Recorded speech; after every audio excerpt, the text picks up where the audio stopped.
ஒருத்தர் ரொம்ப கவலையோடு உட்காந்துருந்தார். எதை பற்றி சார் கவலைப்படுறீங்கன்னு கேட்டோம். எதிர்காலத்தை பற்றி கவலைப்படுறேன்னார். ஏன்னு கேட்டோம். என்ன பண்ணுறதுன்னே தெரியல சார், எதிர்காலம் ஒரே இருட்டாக இருக்குது, பாதையே புரியலன்னார். இன்றைக்கி நம்ம இளைஞர்கள் பல பேருக்கு எதிர்காலம் இருட்டாக தான் தெரியுது. அவங்கெல்லாம் இந்த கதையை கொஞ்சம் கேட்கணும். ஒரு மலை அடிவாரத்தில் ஒரு சின்ன கிராமம். அந்த மலை ரொம்ப உயரமானது. அடர்த்தியாக செடி கொடிகள் மரங்கள் அதில் மண்டி கிடக்குது.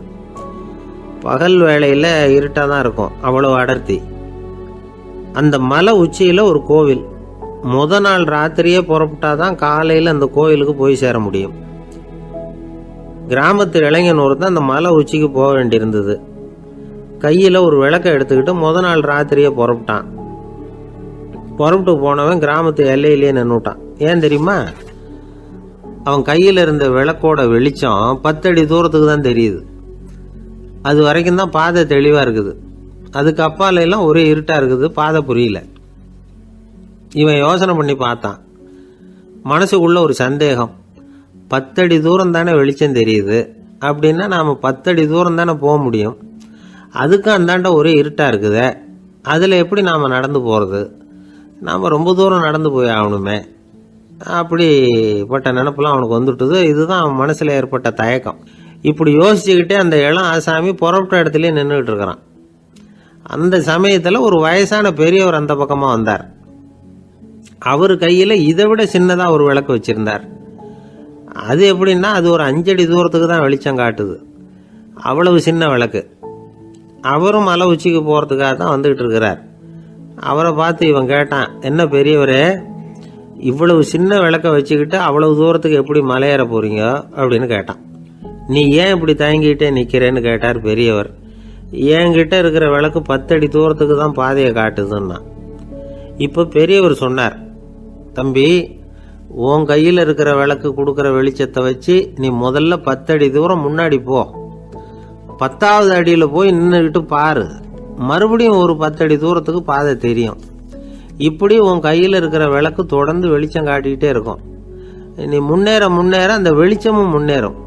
அதனால் எத்தனை கிலோமீட்டர் தூரம் வேணும்னாலும் நீ இந்த 10 அடி தூரம் வெளிச்சத்தை வச்சுக்கிட்டே நீ போயிடலாம், புறப்படு அப்படின்னார். இப்போதான் அந்த பெரியவர் சொன்னது இளைஞனுக்கு பளிச்சுன்னு புரிஞ்சுதான். உடனே உற்சாகமாக புறப்பட்டான், உச்சிக்கு போய் சேர்ந்தான். இந்த கதையிலேருந்து நாம் புரிஞ்சிக்க வேண்டியது என்ன தெரியுமா? நீண்ட கால திட்டம் ஒன்று போடும் பொழுது நமக்கு முன்னாடி இருக்கிறத மறந்துட்டு மனசை போட்டு குழப்பிக்க கூடாது. உங்கள் கையில் என்ன இருக்கோ அதுலேயே உங்கள் எதிர்காலம் மறைஞ்சிருக்குது. கண் முன்னாடி தெரியறத வச்சு ஆரம்பிங்க, போக போக வழி தானாக புலப்படும் அப்படிங்கிறார் ஒரு பெரியவர்.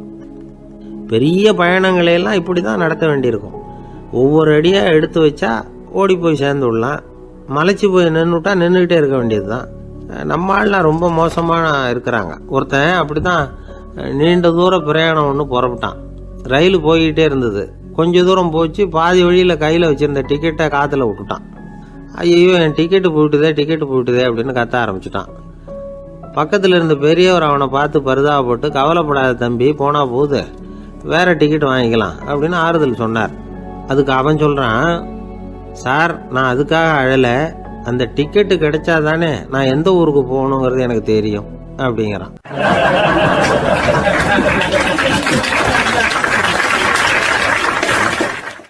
ஒரு குரு, இளம் சீடர்கள் எதிரில் உட்காந்துருக்கிறாங்க. குரு பாடம் நடத்திக்கிட்டு இருக்கிறார். சீடர்களுக்கு ஒரு ஆசை, அதாவது ஒரு முக்கியமான மந்திரத்தை நம்ம குருநாதர்கிட்ட இருந்து கற்றுக்கணும் அப்படிங்கிறது அவங்க ஆசை. அது என்ன மந்திரம்னா, இறந்தவரை உயிர்ப்பிக்கக்கூடிய புனித மந்திரம். அதாவது செத்தவங்களுக்கு மீண்டும் உயிர் உண்டாக்குகிற மந்திரம். குருவே, தயவு பண்ணி அந்த மந்திரத்தை எங்களுக்கு உபதேசிக்கணும் அப்படின்னு கேட்டாங்க. அது ரொம்ப ஆபத்தானது, அது என்னத்துக்கு உங்களுக்கு வேண்டாமேன்னாராம் குரு. எங்களுடைய நம்பிக்கை உறுதிப்படுறதுக்காகத்தான் கேட்குறோம், வேற ஒன்றும் இல்லை அப்படின்னாங்களாம் சீடர்கள். பக்குவப்படாத அறிவுங்கிறது ரொம்ப ஆபத்தானது அப்படின்னாராம் குரு. இது சீடர்களுக்கு புரியல. அது எப்படிங்க பக்குவப்படாத அறிவு ஆபத்தானதுன்னு சொல்றீங்க, அப்படின்னா என்ன அப்படின்னு கேட்டிருக்காங்க சீடர்கள். குரு அதுக்கு விளக்கம் கொடுத்தாராம். அந்த மந்திரத்தை எப்போ பயன்படுத்தணுங்கிறது முக்கியம். அதை அறியக்கூடிய ஞானம் ஏற்படுகிற வரைக்கும் அதை தெரிஞ்சுக்காமல் இருக்கிறது தான் நல்லது, இல்லைன்னா ஆபத்துன்னாராம். ஆனால் அந்த சீடர்கள் அதை கேட்குற மாதிரி இல்லை, ரொம்ப பிடிவாதம் பண்ண ஆரம்பிச்சுட்டாங்க. சரி வாங்க சொல்கிறேன்னார் குரு. எல்லாரும் வந்தாங்க. அந்த புனித மந்திரத்தை அவங்களுக்கு ரகசியமாக உபதேசம் பண்ணார். உபதேசம் பண்ணிவிட்டு அவங்களுக்கு எச்சரிக்கையும் கொடுத்தார். இந்த மந்திரத்தை நல்லா ஆராய்ச்சி பார்த்ததுக்கு அப்புறம் தான் உச்சரிக்கணும், அவசரப்பட்டு எதுவும் செஞ்சிடக்கூடாது அப்படின்னு ஒரு தடவைக்கு பல தடவை எச்சரிக்கை கொடுத்தார். சரின்னு சொல்லிவிட்டு அவங்கெல்லாம் மந்திரத்தை கற்றுக்கிட்டு எழுந்திரிச்சு போயிட்டாங்க. ஒரு நாள் அந்த சீடர்கள் எல்லாம் மணற்பாங்கான இடத்துல அப்படியே நடந்து போயிட்டு இருக்கிறாங்க. ஒரு பாலைவன பகுதி மாதிரி ஒரு இடம். அங்கே ஒரு இடத்துல எலும்புகள் குவியலாக கிடந்தது. உடனே இந்த சீடர்கள் முன்ன பின்ன யோசிக்காம, தியானமும் பண்ணாம, அந்த மந்திரத்தோட பயனை சோதிச்சு பார்க்கணும் அப்படின்னு நினச்சிக்கிட்டு அந்த மந்திரத்தை உச்சரிக்க ஆரம்பிச்சிட்டாங்க. அவ்வளோதான். உடனே என்னாச்சு தெரியுமா? அந்த எலும்புகள் எல்லாம் ஓநாய்களாக மாறி அவங்கள துரத்த ஆரம்பிச்சுட்டுது. சீடர்கள் எல்லாம் தலைதெறிக்க ஓட ஆரம்பிச்சிட்டாங்க. ஓநாய்களும் விடலை, அவங்கள துரத்தி பிடிச்சி கடிச்சு கொதற ஆரம்பிச்சுட்டுது. அப்போதான் அந்த சீடர்களுக்கு குரு சொன்ன அறிவுரையோட அர்த்தம் புரிஞ்சுது. பக்குவப்படாத அறிவு ஆபத்தானது அப்படிங்கிறது. அதனால் இதிலேருந்து நாம் தெரிஞ்சுக்க வேண்டியது என்னென்னா, நாம் நம்ம அறிவை வளர்த்துக்கிட்டால் மட்டும் போதாது, அந்த அறிவை எப்போ எப்படி பயன்படுத்தணும் அப்படிங்கிற பக்குவமும் நமக்கு வரணும். அப்போ தான் வாழ்க்கை நல்லபடியாக அமையும். இல்லைன்னா இடைஞ்சல் தான். இந்த காலத்தில் சில சின்ன பிள்ளைங்களுக்கே அறிவு ரொம்ப பக்குவப்பட்டிருக்குங்கிறத உணர முடியுது. ஒரு சின்ன பையன் பள்ளிக்கூடத்தில் மார்க் லிஸ்ட் கொடுத்தாங்க, வாங்கிக்கிட்டு அவசரமாக வீட்டுக்கு ஓடினான். எதிரில் வந்த ஒருத்தர் கேட்டார், என்ன அவசரம், ஏன் இப்படி வேகமாக ஓடுறேன்னார். எங்கள் அம்மா கிட்ட அடி வாங்கணும், அதுக்காக தான் ஓடுறேன்னா. அடி வாங்கிறதுக்கா இவ்வளவு அவசரம்னார் அவர். அப்படி இல்லைங்க, நான் போகிறதுக்குள்ளே எங்கள் அப்பா வீட்டுக்கு வந்துட்டாருன்னா அவர்கிட்ட அடி வாங்க வேண்டியிருக்கும், அதை அவாய்ட் பண்ணுறதுக்காக இப்படி ஓடுறேன் அப்படின்னு நானும் அந்த பையன்.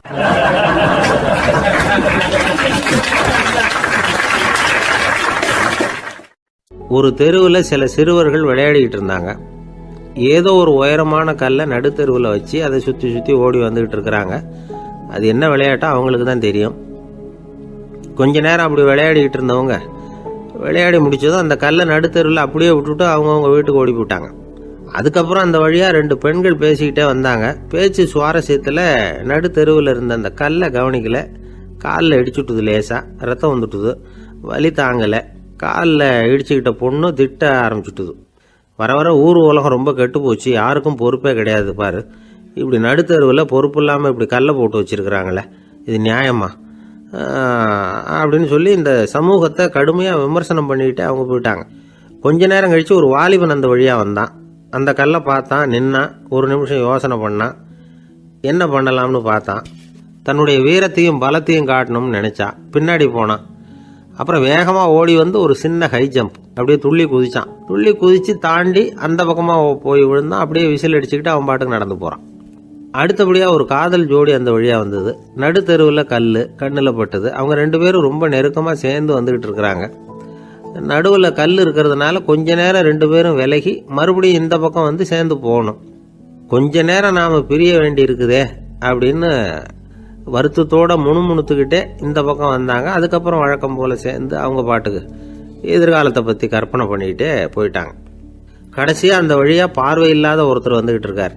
அவர் கையில் வழக்கமாக வச்சிருக்கிற அந்த ஊன்றுகோல், கையில் இருக்கிற அந்த ஊன்றுகோலால் தனக்கு முன்னாடி அப்படியே தட்டிக்கிட்டு பார்த்துக்கிட்டே அவர் மெதுவாக நடந்து வந்துக்கிட்டு இருக்கிறார். வழியில் இருக்கிற அந்த கல் தட்டுப்பட்டுது. உடனே நடுத்தெருவில் ஒரு கல் இருக்குங்கிறத அவர் புரிஞ்சுக்கிட்டார். உடனே குனிஞ்சார், அந்த கல்லை தடவி பார்த்து எடுத்தார், தெரு ஓரமாக கொண்டுட்டு போய் போட்டார். அதுக்கப்புறம் அவர் பாட்டுக்கு அவர் வழியில் நடந்து போனார். இப்போது இதில் பல பேர் வந்தாங்க போனாங்க. இவங்களில் பார்வை உள்ளவங்க யார், பார்வை இல்லாதவங்க யார்? இப்படி ஒரு கேள்வி கேட்டால் என்ன பதில் சொல்ல முடியும்? கொஞ்சம் யோசிச்சு பார்த்தா இன்னைக்கு பல பேர் இப்படி தான் இருந்துகிட்டு இருக்கிறோம். ஒரு ஆள் பார்க்கறதுக்கு பெரிய மனுஷன் மாதிரி இருக்கார். ஒரு தெரு வழியாக நடந்து வந்துக்கிட்டு இருந்தார். இருட்டு நேரம். வழியில் ஒரு பெரிய கல் கிடந்தது, கருங்கல். பார்த்தார், கொஞ்ச நேரம் யோசிச்சார். போய் தூக்கி பார்த்தா ரொம்ப கனமாக இருந்தது. இன்னொரு ஆள் சேர்ந்தாதான் தூக்க முடியும். இவர் உடனே ரோட்டோரமாக போய் ஒரு மரத்தடியில் உட்காந்துக்கிட்டார். 2 பக்கமும் பார்த்துக்கிட்டே இருக்கார், யாராவது வர்றாங்களான்னு. கொஞ்ச நேரத்தில் ஒருத்தர் வந்தார், இவருக்கு தெரிஞ்சவர். என்னங்க இந்த நேரத்தில் இங்கே உட்காந்துருக்குறீங்கன்னு கேட்டார் அவர். அதுவும் அந்த கருங்கல் அப்படின்னு சுட்டி காட்டினார். ஓ, அதை தூக்கி ஓரமாக போடணுமா, வாங்க 2 பேரும் தூக்கலான்னார் வந்தவர். நான் அதுக்காக உட்காந்துருக்கலன்னார் இவர். பின்ன வேற எதுக்காகன்னார் அவர். ஒரு மனுஷன் கருங்கல்லில் காலை இடிச்சுக்கிட்டான்னா எப்படி துள்ளுவான்னு பார்க்கணுங்கிறது எனக்கு ரொம்ப நாளாக ஒரு ஆசை, அதுக்காக தான் உட்காந்துருக்கிறேன் அப்படின்னாராம்.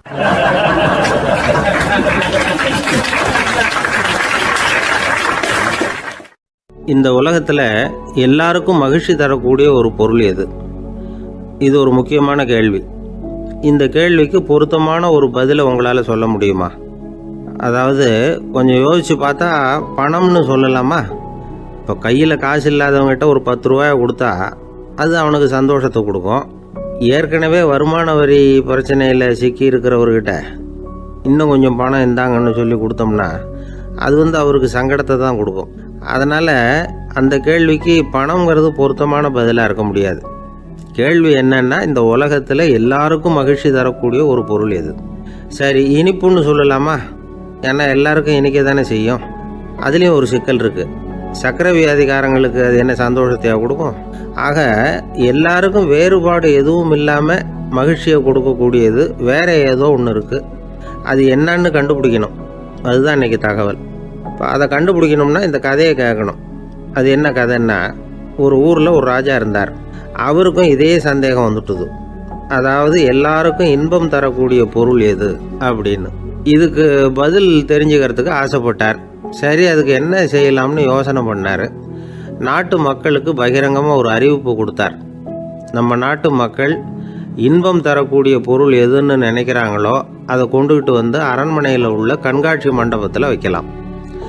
அப்படி அவங்க வைக்கிற பொருள்களில் எது எல்லாருக்கும் இன்பம் தரக்கூடியதாக இருக்குமோ அதை வச்சவருக்கு 1000 பொற்காசுகள் பரிசு அப்படின்னு அறிவிப்பு கொடுத்துட்டார். ஜனங்கள் இந்த அறிவிப்பை கேட்டாங்க. அதுக்கப்புறம் சும்மா இருப்பாங்களா? 1000 பொற்காசுன்னா சும்மாவா? அவங்க கையில் என்னென்ன கிடைச்சதோ அதையெல்லாம் கொண்டாந்து அரண்மனை காட்சி மண்டபத்தில் வச்சுட்டாங்க. அதுக்கப்புறமா ராஜா அங்கே வந்தார். ஒவ்வொன்றா பார்த்துக்கிட்டே வந்தார். முதல்ல ஒரு குயில் இருந்தது, இனிமையாக பாடக்கூடிய குயில். இந்த குயிலோட இன்னிசை எல்லாருக்கும் இன்பம் தரக்கூடியது தான். இருந்தாலும் காது கேட்காதவங்களுக்கு இந்த இசை எப்படி இன்பம் தர முடியும்? அதனால் இது சரியில்லைன்னு விட்டார். அடுத்தபடியாக போனார். அங்கே என்ன வச்சுருக்குறாங்கன்னு பார்த்தா ஒரு அழகான மயில் அங்கே தோகை விரித்து ஆடிக்கிட்டு இருக்குது. இந்த மயிலோட ஆட்டம் மனசுக்கு இன்பம் தரக்கூடியது தான். இருந்தாலும் பார்வை இல்லாதவங்க இந்த ஆட்டத்தை பார்த்து ரசிக்க முடியுமா? முடியாது. அதனால் இதுவும் சரியில்லை அப்படின்னு சொல்லிவிட்டார். அதுக்கு அடுத்தபடியாக போனார். பல வகையான இனிப்பு பண்டங்களை வச்சுருந்தாங்க. பார்த்தார், வயசானவங்களுக்கும் நோயாளிகளுக்கும் இது இன்பம் தராது, துன்பம் தான் கொடுக்கும் அப்படின்னார். இப்படி ஒவ்வொன்றா பார்த்துக்கிட்டே போகிறார். அழகான மலர்கள், கனிகள், ஓவியங்கள் எதுவுமே பொருத்தமாக தெரியல. சகல பேருக்கும் இன்பம் தரக்கூடிய வகையில் எதுவும் இல்லை. கடைசியாக வந்தார். அங்கே ஒரு களிமண் பொம்மை இருந்தது. அது என்ன பொம்மை தெரியுமா? பசியால் வாடி இருக்கிற ஒருத்தருக்கு ஒரு அம்மா இனிமையாக பேசிக்கிட்டு சோறு போடுறது மாதிரி அந்த பொம்மையை செஞ்சுருந்தாங்க. அதுக்கு கீழே அன்பு அப்படின்னு எழுதியிருந்துதான். ராஜா பளிச்சுன்னு ஒரு முடிவுக்கு வந்தார். அந்த பொம்மையை செஞ்ச சிற்பியை வரவழைச்சார், பரிசு கொடுத்தார். அன்பு ஒன்று தான் எல்லாருக்கும் இன்பம் அளிக்கக்கூடிய பொருள். காது கேட்காதவங்களும் அதை கேட்க முடியும், பார்வை இல்லாதவங்களும் அதை பார்க்க முடியும், குழந்தைகளும் அதை உணர முடியும் அப்படின்னு அதுக்கு விளக்கம் கொடுத்தார் அந்த மன்னர். இந்த உலகத்தில் எல்லாருக்கும் மகிழ்ச்சி தரக்கூடிய ஒரு பொருள் அன்பு தான். அதை புரிஞ்சுக்கிட்டு தான் சில கணவன்மார்கள் மனைவி பேரில் ரொம்ப அன்பை காட்டிக்கிறது வழக்கம். ஒரு வீட்டு வாசப்படி பக்கமாக மழைக்கு ஒதுங்கினார் ஒருத்தர். மழை தூரிக்கிட்டு இருந்தது, இருட்டு நேரம். அந்த வீட்டில் இருந்தவர், இன்னைக்கு ராத்திரி வேணும்னா இங்கேயே தங்கிட்டு காலையில் போங்க அப்படின்னார். உடனே இவர் சொன்னார், ரொம்ப நன்றிங்க, ஒரு 10 நிமிஷத்தில் இதை வந்துவிடுறேன் அப்படின்னு சொல்லிவிட்டு எங்கேயோ ஓடினார். 10 நிமிஷம் கழித்து திரும்பி வந்தார். ஆமாம், எங்கே போயிட்டு வந்தீங்கன்னு கேட்டார் வீட்டில் இருந்தவர். நேராக எங்கள் வீட்டுக்கு போய் மனைவி கிட்ட இன்னைக்கு ராத்திரி இங்கேயே தங்கிக்கிறேன்னு சொல்லிவிட்டு வந்துட்டேன் அப்படின்னார் அவர். அன்புல இது ஒரு ரகம்.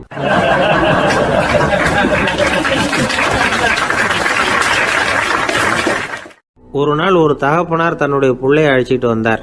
சார், இவன் சரியாக படிக்க மாட்டேங்கிறான், பெரியவங்களை மதிக்க மாட்டேங்கிறான், நீங்கள் கொஞ்ச நாள் இவனுக்கு குருவாக இருந்து நல்ல விஷயங்களை சொல்லி கொடுத்தா தேவையில்லைன்னார்.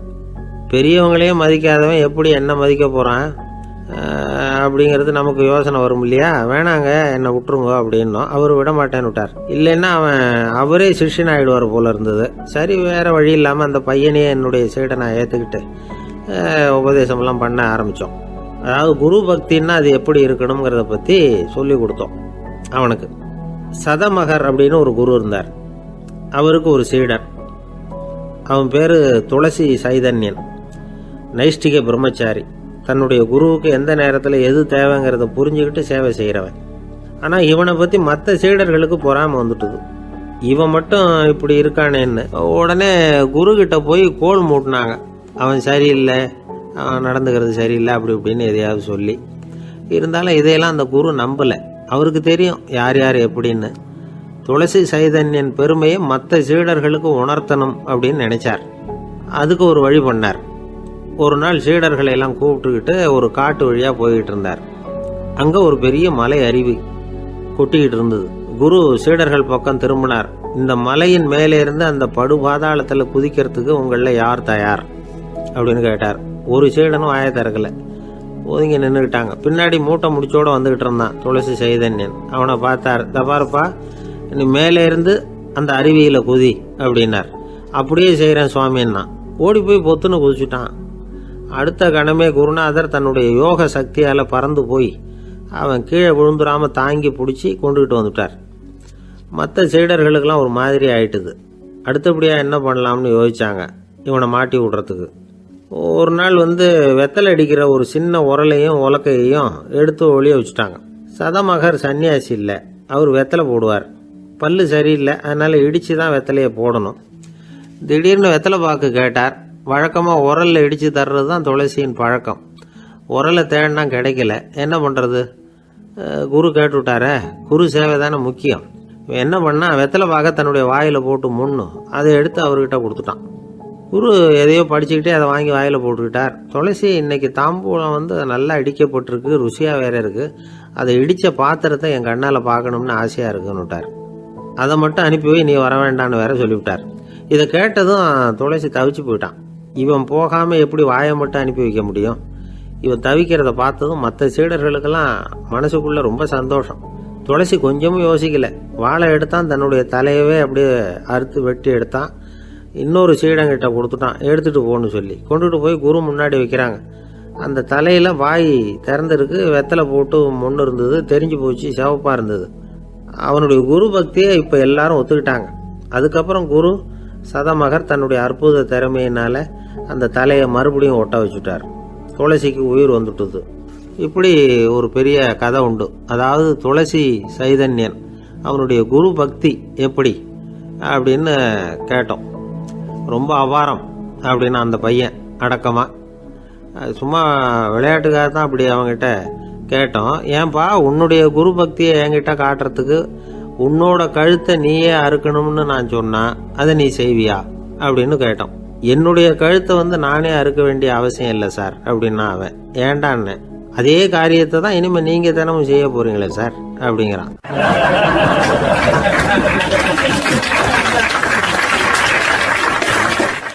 இந்த உலகத்தில் எவ்வளவோ உயிரினங்கள் இருக்குது. ஒவ்வொன்றும் ஒவ்வொரு விதமாக சண்டை போடுது. இப்போ 2 மாடு சண்டை போட்டுக்குதுன்னு வச்சுக்கோங்க, என்ன பண்ணும்? 2 முட்டிக்கும். அதுக்கு சண்டை போடுறதுக்கு ஆயுதமாக உபயோகப்படுறது அதோட கொம்பு. 2 சேவல் சண்டை போட்டுக்குதுன்னு வச்சுக்கோங்க, அதுக்கு ஆயுதமாக உபயோகப்படுறது அதோட கால் நகம். காலால் தான் அது ஒன்றோட ஒன்று சண்டை போட்டுக்கும். ஆனால் 2 மனுஷன் சண்டை போட்டுக்கிறான்னு வச்சுக்கோங்க, இவன் இன்னதை தான் ஆயுதமாக உபயோகப்படுத்துவான்னு குறிப்பிட்டு சொல்ல முடியாது. கல்லை எடுப்பான், கத்தி எடுப்பான், துப்பாக்கி எடுப்பான், என்ன வேணாலும் பண்ணுவான். வாயால் திட்டுவான், கையால் அடிப்பான், காலால் உதைப்பான், சகலகலா வல்லவன். விலங்குகள்லாம் பொதுவாக வாயை சாப்பிட்றதுக்கு மட்டும்தான் உபயோகப்படுத்துது. ஆனால் இவனுக்கு சாப்பிட்றதுக்கும் அதுதான், சாப்பிட்டு விட்டு திட்டுறதுக்கும் அதுதான். ஆனால் ஒரு விஷயத்தில் மட்டும் கெட்டிக்கிறேன். அதாவது நாம் சண்டை போட்டுக்கிட்டாலும் பரவாயில்லை, கோழிகள் சண்டை போடாமல் இருக்கணும் அப்படின்னு ஆசைப்படுறான். எதுக்காக? கோழிகள் சண்டை போடாமல் இருந்தால் நிறைய முட்டைகள் போடுமா, அதுக்காக தான் இந்த அக்கறை. கோழி பண்ணை வச்சிருக்கிறவங்களுக்கு இது ஒரு பெரிய பிரச்சனை. அதாவது பண்ணையில் இருக்கிற கோழிகளுக்குள்ளே அடிக்கடி சண்டை வந்துடும், அதனால் முட்டை உற்பத்தி குறைஞ்சிரும். சரி, இதுக்கு என்ன பண்ணுறது? பண்ணையில் போய் உட்காந்துக்கிட்டு தினமும் பஞ்சாயத்து பேசிகிட்டு இருக்க முடியுமா? அமெரிக்காவில் கோழி பண்ணை வச்சிருக்கிற ஒருத்தர் இதை பற்றி யோசனை பண்ணி பார்த்தாராம். ஒரு வழியையும் கண்டுபிடிச்சிருக்கார். கோழிக்கெல்லாம் மூக்கு கண்ணாடி மாட்டி விட்டுட்டோம்னா அது சண்டை போடுற குணம் குறைஞ்சிரும், முட்டை அதிகமாகிடும் அந்த கண்ணாடியில் உள்ள லென்ஸு சிவப்பு நிறத்தில் இருக்கணும், அவ்வளவுதான் அப்படின்னு அவர் கண்டுபிடிச்சாராம். இது ஏற்கனவே நடைமுறையில் கண்டுபிடிக்கப்பட்ட ஒரு விஷயம். ஆனால் எல்லா கோழிக்கும் சிவப்பு மூக்கு கண்ணாடி எப்படி மாட்டி விடுறது? அப்படியே மாட்டி விட்டாலும் அது நழுவாமல் இருக்கணுமே. இப்போ நாமெல்லாம் நடு விரலால் மூக்கு கண்ணாடி நடுவில் தொட்டு அப்படி ஸ்டைலாக சரி பண்ணிக்கிறோம். அது மாதிரி கோழி எப்படி சரி பண்ணிக்கும்? இதுதான் பிரச்சனை. இதுக்கு அவர் என்ன வழி கண்டுபிடிச்சாருன்னா, கோழிக்கெல்லாம் மூக்கு கண்ணாடிக்கு பதிலாக விழியொட்டு வில்லைகள், கான்டாக்ட் லென்ஸ், அதை பொருத்தி விட்டா என்ன அப்படின்னு யோசனை பண்ணார். அதே மாதிரி பண்ணார். அதே மாதிரி செஞ்சு பார்த்தார், வெற்றி. அதுக்கப்புறம் கோழியெல்லாம் சண்டை போட்டுக்கலையாம், சமாதான பிரியர்களாக ஆகிட்டு தான். கோழிகளுக்கு இயல்பாகவே சண்டை போடுற குணம் உண்டு. ஆனால் அதோட கண்ணுக்கு பார்க்குற பொருள்லாம் ரோஜா நிறத்துலையோ அல்லது இன்னும் சொல்ல போனால் அழுத்தமான சிவப்பு நிறத்துலையோ தெரிஞ்சதுன்னா சண்டை போடுற குணம் குறைஞ்சிருதான். அந்த சமயத்தில் அது அதிகமாகவும் முட்டையிட ஆரம்பிச்சுடுதான். அதே நேரத்தில் இறை எடுக்கிறத கூட குறைச்சிக்குதான். இது ஏன் இப்படி பண்ணுதுங்கிறது விஞ்ஞானிகளுக்கு இன்னமும் புரியலையா. எப்படியோ அமெரிக்க கோழிகள்லாம் கான்டாக்ட் லென்ஸ் பொருத்திக்க ஆரம்பித்தாச்சு. கோழி கழுத்தை பிடிச்சிக்கிட்டு ஒரு சில வினாடிகளில் அதை பொருத்தி விட்றாங்களாம். கோழியோட ஆயுள் பூரா அது அப்படியே இருக்குமா.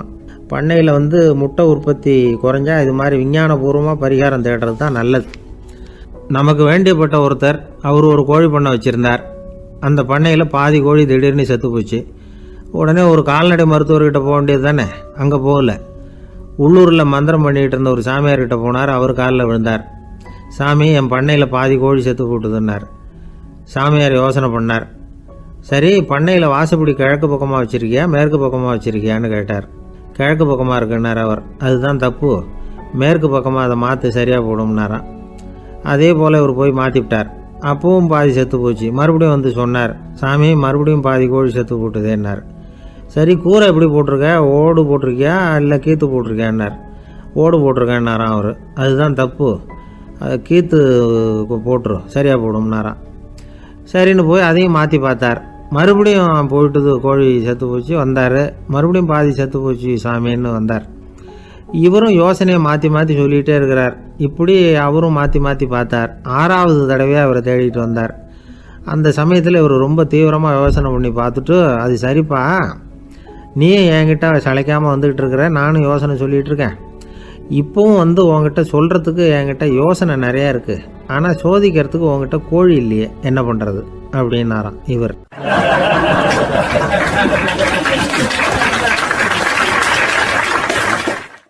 ஆசைப்படுறதுல தப்பு இல்லை. ஆனால் அந்த ஆசை தேவைக்கு தகுந்த மாதிரி இருக்கணும். தேவைக்கு மீறிய ஆசைகள் இருக்கு பாருங்க, அது தேவையில்லை. இந்த கருத்தை வலியுறுத்தது மாதிரி ஒரு கதை உண்டு. தேவேந்திரனுக்கு திடீர்னு வீடு கட்டணும்னு ஒரு ஆசை வந்துதான். வீடுன்னா நாம கட்டுற மாதிரி இல்லை. தேவேந்திரன் வீடுன்னா சும்மாவா, ஒரு பிரம்மாண்டமான அரண்மனை கட்டணும். அது மாதிரி இந்த 3 லோகத்துலேயும் ஒரு அரண்மனை கிடையாது அப்படின்னு எல்லாரும் சொல்லணும். இது அவனோட ஆசை. உடனே தேவ தச்சரான விஸ்வகர்மாவை கூப்பிட்டான், உத்தரவு போட்டான். விஸ்வகர்மா தன்னுடைய உதவியாளர்களை எல்லாம் கூப்பிட்டு ஒன்றா சேர்த்துக்கிட்டார். படாத பாடுபட்டு ஒரு பெரிய அரண்மனையை கட்டி முடித்தார். கட்டி முடிக்க 1000 வருஷம் ஆச்சு. தேவேந்திரன் பார்க்குறான். அவனுக்கு திருப்தி ஏற்படலை. என்னுடைய அந்தஸ்துக்கு இது ரொம்ப சாதாரணமான கட்டிடம், இதை விட இன்னும் பெருசாக கட்டு அப்படின்னா. தேவ தச்சர் திணறி போயிட்டார். அவரால் அதுக்கு மேலே எதுவும் செய்ய முடியல. என்ன பண்ணுறதுன்னு யோசனை பண்ணார். நேராக நாரதர் காலில் போய் விழுந்தார். நீங்கள் தான் என்னை இந்த பிரச்சனையிலேருந்து காப்பாற்றணும்னார். நாரதர் யோசனை பண்ணார். சரி, கவலைப்படாதேன்னார். நேராக இந்திரன்கிட்ட போனார். இந்திரன் நாரதரை பார்த்த உடனே வாங்கன்னு கூட்டிகிட்டு போய் அரண்மனையை காட்டினான். இது மாதிரி ஒரு அரண்மனையை நீங்கள் வேற எங்கேயாவது பார்த்துருக்குறீங்களா அப்படின்னு ரொம்ப பெருமையாக கேட்டான். நான் பார்த்ததில்லை, ஆனால் என்னை விட வயசில் மூத்தவர் மகரிஷி லோமேசர், அவர் ஒரு வேளை பார்த்துருக்கிறாரோ என்னமோ அப்படின்னார். உடனே அவரை மனசில் நினச்சி தியானம் பண்ணினார். அடுத்த கணம் லோமேசர் அங்கே வந்தார். இடையில ஒரு சின்ன துண்டு, கையில் ஒரு கமண்டலம், தலையில் ஒரு பாய், அவ்வளவுதான் அவர்கிட்ட இருந்தது. எதுக்காக தலையில் இந்த பாய் அப்படின்னு கேட்டான் இந்திரன். என்ன மாதிரி அற்ப ஆயுள் உள்ள ஒரு ஜீவன் தனியாக வீடு கட்டிக்கிட்டு திண்டாடணுமா? இந்த பாய் தான் ஒரு வீடு மாதிரி எனக்கு நிழல் கொடுக்குது அப்படின்னார் அவர். என்னது, உங்களுக்கு அவ்வளவு கொஞ்சமான ஆயுளா அப்படின்னு ஆச்சரியத்தோடு கேட்டான் இந்திரன். ஆமாம், இதை பாரு, என்னுடைய மார்பில் ஒரு பொற்காசு அளவுக்கு ரோமம் உதிர்ந்துட்டுது. எப்போ என் உடம்புல உள்ள எல்லா ரோமமும் உதிர்ந்துருமோ அப்போ என்னுடைய ஆயுள் முடியும் அப்படின்னார். எப்போ அந்த ரோமங்கள் பூரா உதிரும்னு கேட்டான் இவன். ஒரு பிரம்மா மறைஞ்சதும் ஒரு ரோமம் உதிரும். என் உடம்புல உள்ள ரோமங்களின் எண்ணிக்கை எவ்வளவோ அவ்வளவு பிரம்மாக்கள் தோன்றி அவங்க ஆயுள் முடியும் பொழுது என் உடம்புல உள்ள ரோமங்கள் பூரா உதிரும் அப்படின்னார். அப்படின்னா ஒரு பிரம்மாவோட ஆயுள் எவ்வளவு காலம்னு கேட்டான். ஒரு பிரம்மாவுக்கு 100 தேவ வருஷம். ஒவ்வொரு தேவ வருஷத்துக்கும் 365 தேவ நாள். ஒவ்வொரு தேவ நாள்லையும் ஒன்ன மாதிரி 14 இந்திரர்கள் தோன்றி மறைகிறாங்க அப்படின்னு மகரிஷி லோமேசர் சொல்றார். இதை கேட்டதும் இந்திரன் ஆடி போயிட்டான். அவ்வளவு ஆயுள் உள்ள இவரே அற்ப ஆயுள்னு சொல்றார். நான் என்னுடைய ஆயுளை பெருசா நினைச்சுக்கிட்டு பிரம்மாண்டமான அரண்மனை கட்டணும்னு ஆசைப்படுறேனே அப்படின்னு நினைச்சான். எனக்கு வீடு கட்டின வரைக்கும் போதும்னு விட்டான். அதனால நாமெல்லாம் நம்முடைய தேவைக்கு தகுந்த மாதிரி ஆசைப்படுறது தான் நியாயம். ஆனால் அப்படியே நடந்துக்கிறோம்.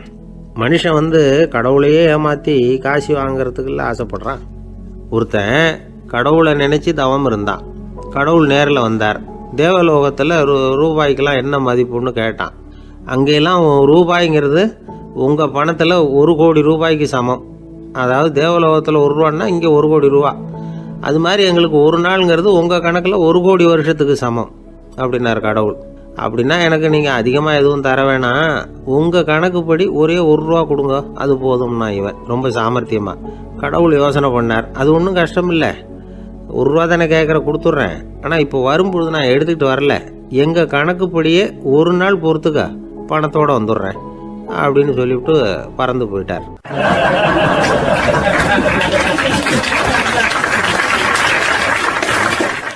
பறந்து போய்கிட்டு இருந்தார். அவர் தோளில் ஒரு பெரிய துணி மூட்டை, அதை சுமந்துக்கிட்டு கடத்தெருவை நோக்கி அவர் போய்கிட்டு இருக்கிறார். வழியில் அவரை சந்திச்சார் உமர்.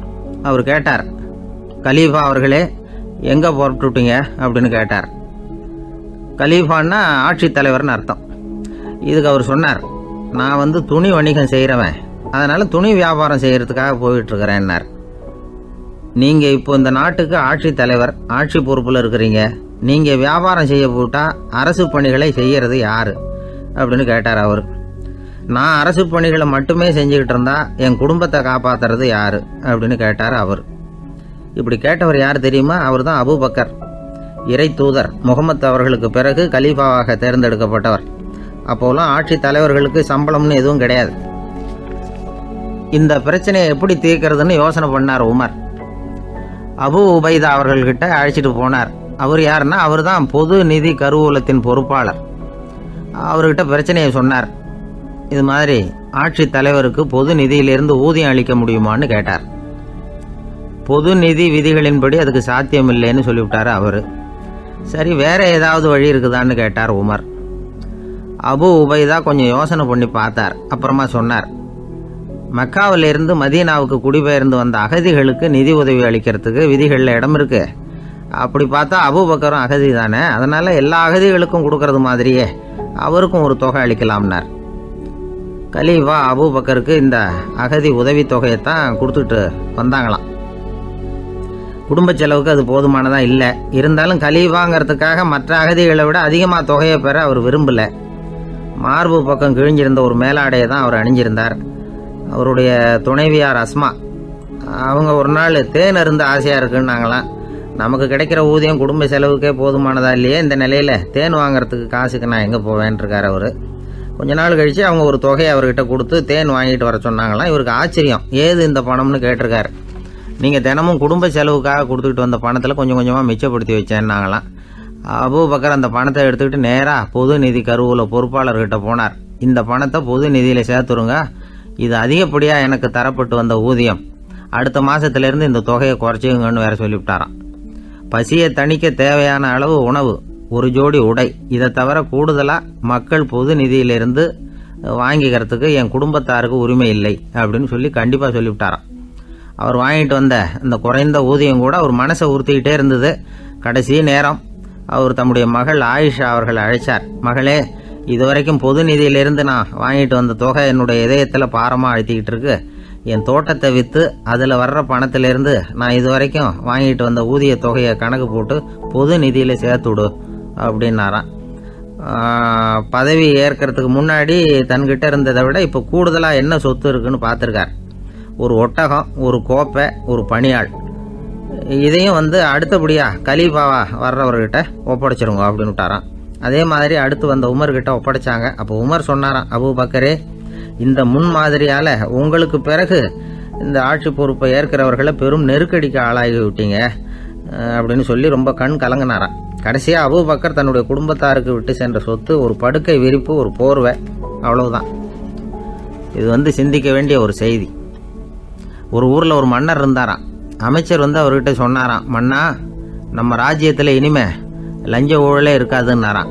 ஆஹா, அப்படின்னா ஊழல் பேர் வழிகளையெல்லாம் நாடு கடத்தியாச்சா அப்படின்னு கேட்டிருக்காரு மன்னர். இதுக்கு அவரு, அப்படி இல்லைங்க, இனிமே கொடுக்கறதுக்கு ஜனங்கள்கிட்ட பணமே இல்லை அப்படின்னாராம்.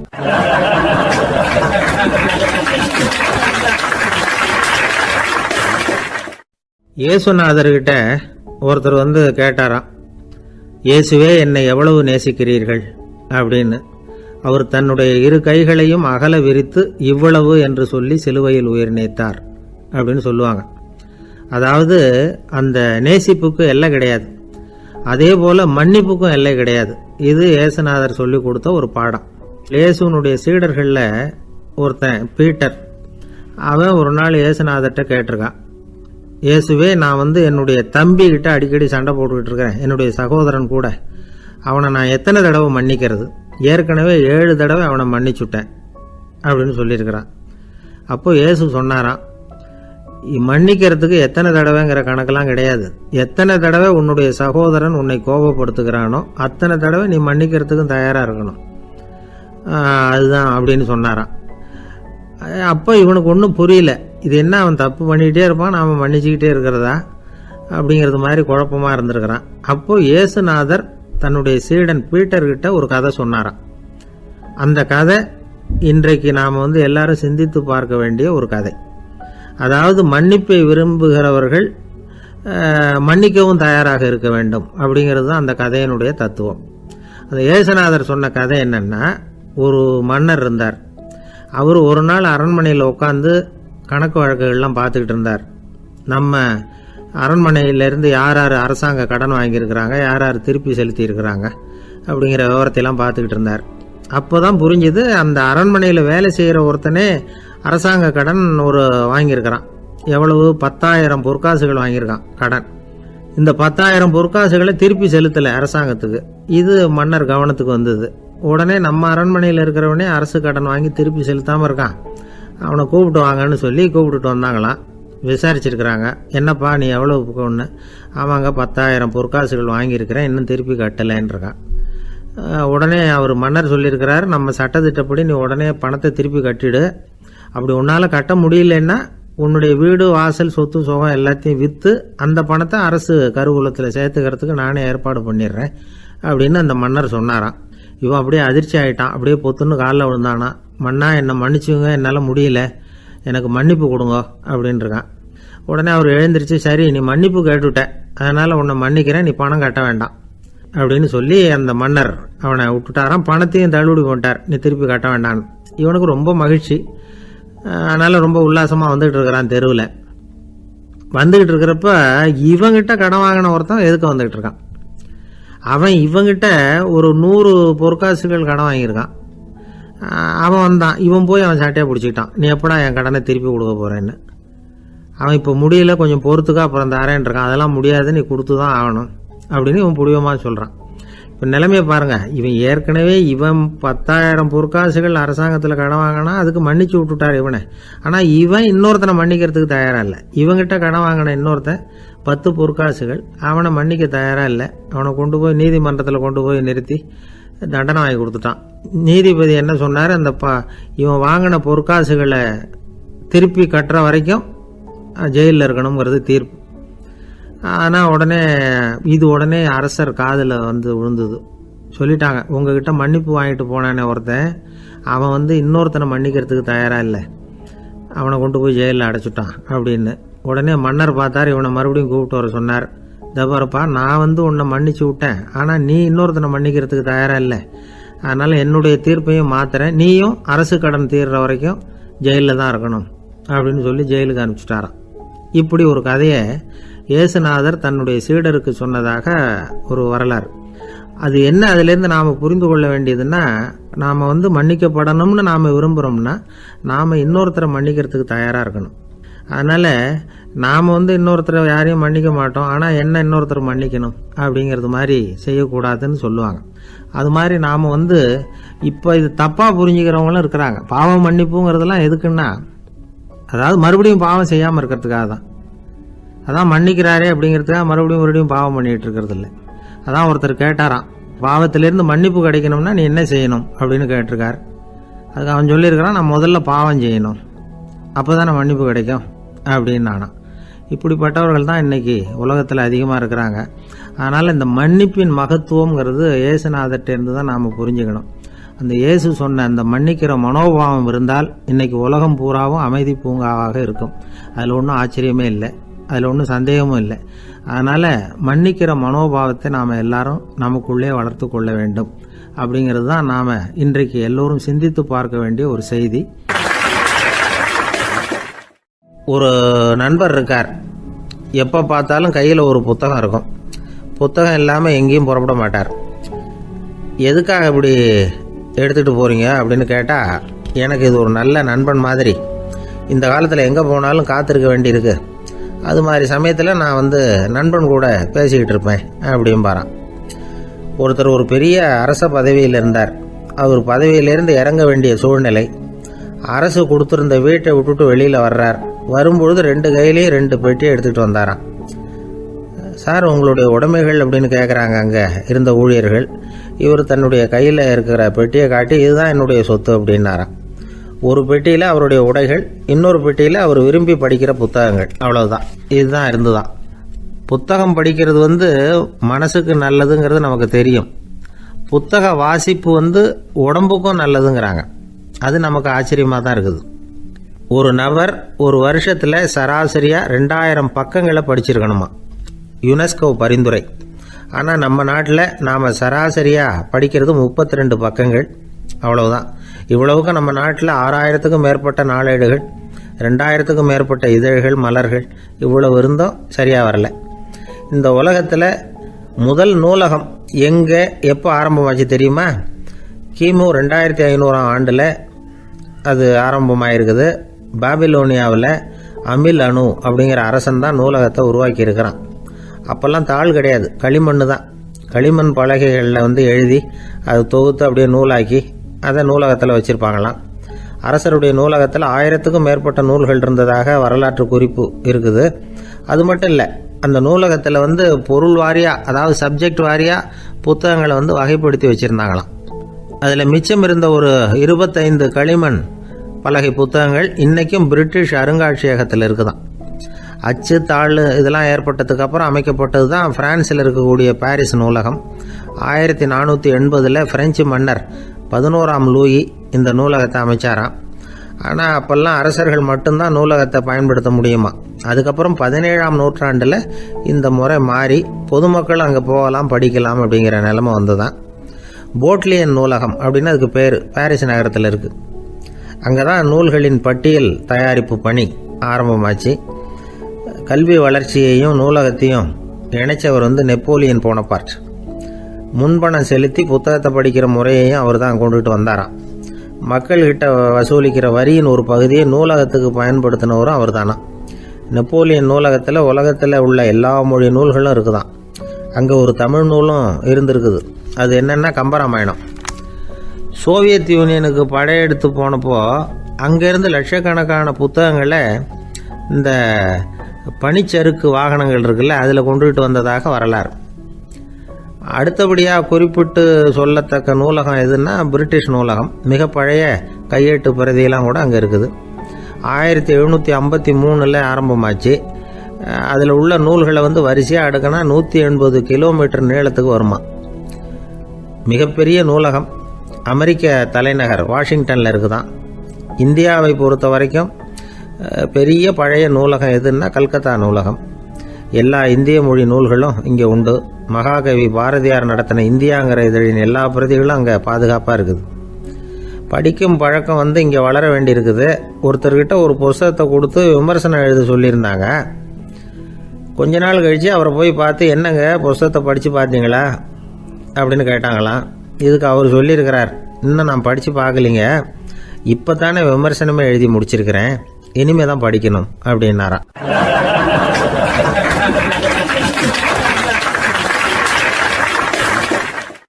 என்ன சார் உங்கள் பையன் என்ன செஞ்சுக்கிட்டு இருக்கிறான் இப்போ அப்படின்னு கேட்டார் ஒருத்தர். அடிக்கடி கண்ணாடி முன்னாடி நின்று அழகு பார்த்துக்கிட்டு இருக்கிறான் சார் அப்படின்னாரு அப்பா. இளம் பருவம் இப்படி தான் இருக்கும், அதையெல்லாம் சாதாரணமாக நினச்சிடாதீங்க அப்படின்னாரு அவர். என்ன சார் சொல்கிறீங்க, கண்ணாடி முன்னாடி நின்றுக்கிட்டு நேரத்தை வீணாக்கிக்கிட்டு இருக்கான், அதை ஒரு பெரிய விஷயமா நான் நினைக்கணுமா அப்படின்னாரு இவர். இளம் பருவத்தில் இளைஞர்களுக்கும் சின்ன பொண்ணுங்களுக்கும் அடிக்கடி கண்ணாடியில் பார்க்கணும்னு தோணும். அது வெறுமனே அழகு பார்க்கறது மட்டும் இல்லை, அவங்க தங்களையே தேடி கண்டுபிடிக்கிற ஒரு முயற்சி அது. இது ஒரு மனோதத்துவ விளைவு.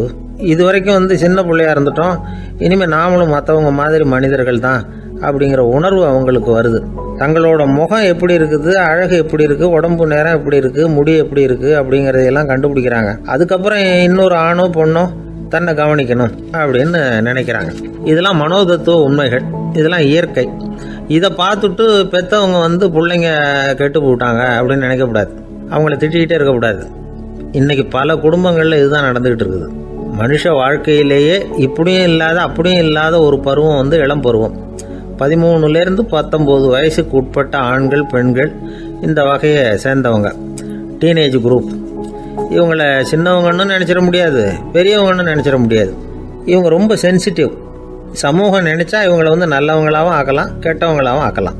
கொஞ்சம் அக்கறை எடுத்துக்கிட்டால் பெரிய பெரிய மேதைகளையும் விஞ்ஞானிகளையும் உருவாக்கலாம்.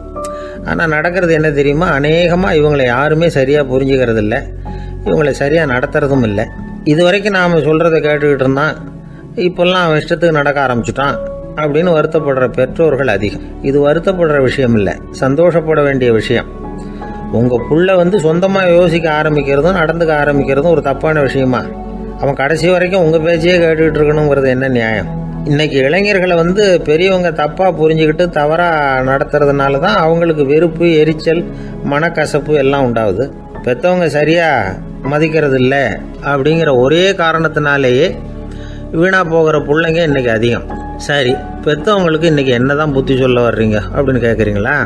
நாம் எதையும் சொல்ல வரல, ஆனால் அது சம்பந்தமான சில நிபுணர்கள் சொல்லியிருக்கிறத உங்கள் காதில் போட்டு வைக்கலாம். அது என்னென்னா, பிள்ளைங்க கிட்ட அன்பு செலுத்துங்க. குழந்தையா இருந்தப்போ எவ்வளவு பாசமாக இருந்தீங்க, வளர வளர அதை ஏன் குறைச்சிக்கிறீங்க? பெற்றவங்களின் அன்பான வார்த்தைகளுக்கு ஏங்குறவங்க தான் இன்றைய இளைஞர்கள். அவங்க எதை சொன்னாலும் அதை அக்கறையாக காது கொடுத்து கேளுங்க, அலட்சியப்படுத்தாதீங்க. அவங்க விரும்புறது உங்ககிட்ட இருந்து ஒரு மதிப்பு, மரியாதை, அங்கீகாரம், இவ்வளவுதான். அவங்க அவங்களாவே முடிவுகள் எடுக்கட்டும், அதுக்கு நீங்கள் உதவியாக இருங்க, அது போதும். மற்றவங்க முன்னாடி, முக்கியமாக அவங்க நண்பர்கள் முன்னாடி அவங்கள பற்றி மட்டமாக பேசாதீங்க. அவங்கக்கிட்ட பொய் சொல்லக்கூடாது. நீங்கள் சொன்னது பொய்ன்னு தெரிஞ்சு போச்சுன்னா உங்கள் பேரில் அவங்களுக்கு இருக்கிற மதிப்பு போயிடும், நம்பிக்கை போயிடும். அவங்களுக்கு முன்னாடி நீங்கள் சண்டை போடக்கூடாது. உங்கள் பிள்ளைய எப்பவும் இன்னொரு பிள்ளையோட ஒப்பிட்டு பேசுகிற வேலையே வேணாம். கூட பிறந்த மற்றவங்களோட கூட ஒப்பிடக்கூடாது. இப்படி செஞ்சால் அவன் உங்ககிட்டையும் பிரியமாக இருக்க மாட்டான், அவங்ககிட்டையும் பிரியமாக இருக்க மாட்டான். புள்ள எங்கே போகிறான், என்ன பண்ணுறான் அப்படின்னுலாம் துப்பறிஞ்சிக்கிட்டு இருக்கக்கூடாது. இளைஞர்கள் தனிமையை விரும்புகிறவங்க. அவங்கள பெட்டியில் வச்சு மூடி பாதுகாக்கணும்னு நினைக்கக்கூடாது. அவங்கள எப்படி பாதுகாக்கிறது அப்படிங்கிறது அவங்களுக்கே தெரியும். உங்கள் புள்ள எப்படி நடந்துக்கணும்னு நீங்கள் எதிர்பார்க்குறீங்களோ அது மாதிரி நீங்கள் நடந்து காட்டுங்க, அது போதும். ஒரு வீட்டில் அப்பாவும் அம்மாவும் பேசிக்கிட்டு இருக்கிறாங்க. என்னங்க, நம்ம பொண்ணு பெரியவளாயிட்டா, அடிக்கடி கண்ணாடி முன்னாடி போய் நின்றுக்கிட்டு இருக்கிறா, சீக்கிரமாக ஒரு பையனை பார்த்து கல்யாணத்தை முடிக்காமல் இப்படி மசன்னு கல் மாதிரி உட்காந்துருக்குறீங்களே அப்படின்னு சத்தம் போட்டாங்க அந்த அம்மா. அவசரப்படாத, பார்க்கறதுக்கு கண்ணுக்கு அழகா லட்சணமா புத்திசாலியாக ஒரு பையன் கிடைக்க வேணாமா, அதுதான் பார்த்துக்கிட்டு இருக்கிறேன் அப்படின்னார் அப்பா. இதுக்கு அந்த அம்மா சொல்கிறாங்க, எங்கள் அப்பா இப்படியெல்லாம் நினச்சிக்கிட்டு இருந்திருந்தா எனக்கு கல்யாணமே ஆயிருக்காது தெரியுமா அப்படின்னாங்களாம்.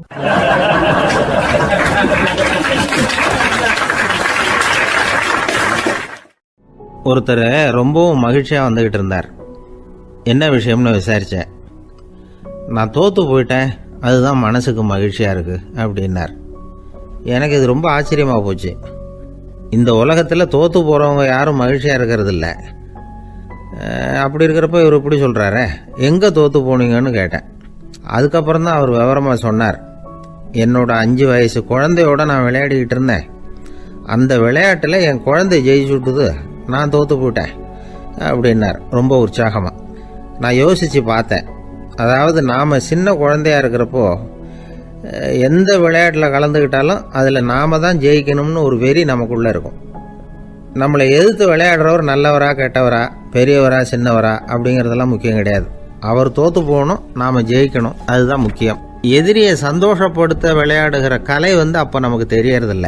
வாழ்க்கையில் ஒரு பக்குவம் வந்ததுக்கு அப்புறம் வெற்றி பெறணுங்கிற மன அழுத்தம் போயிடுது. போட்டியில் ஜெயிக்கணுங்கிறத விட குழந்தைய சந்தோஷப்படுத்தணுங்கிறது முக்கியமாக போச்சு. ஜெயிக்கணுங்கிற வெறி ஓடி போட்டுது. ஒரு குழந்தையா இருந்தப்போ நம்ம வளர்ச்சிக்கு உதவிய வெறி பெரியவனானதுக்கு பிறகு நமக்கு எதிரியாக மாறுது. அதை சரியான சமயத்தில் நாம் புரிஞ்சுக்கிட்டோம்னா போதும், நாம் பொழைச்சிக்கலாம். ஒவ்வொரு மனுஷனுமே வாழ்க்கையோட அடுத்த கட்ட வளர்ச்சியில் அடி எடுத்து வைக்கிற நேரத்தில் தன்கிட்ட இருந்து ஏதோ ஒரு குணத்தை அல்லது தன் குணம் இருந்த ஏதோ ஒரு உறவை நாம் இழக்கத்தான் வேண்டியிருக்குது. ஒரு கட்டம் வரைக்கும் உதவியாக இருந்த குணம் அடுத்த கட்டத்துக்கு தடையாக கூட மாறிடலாம்.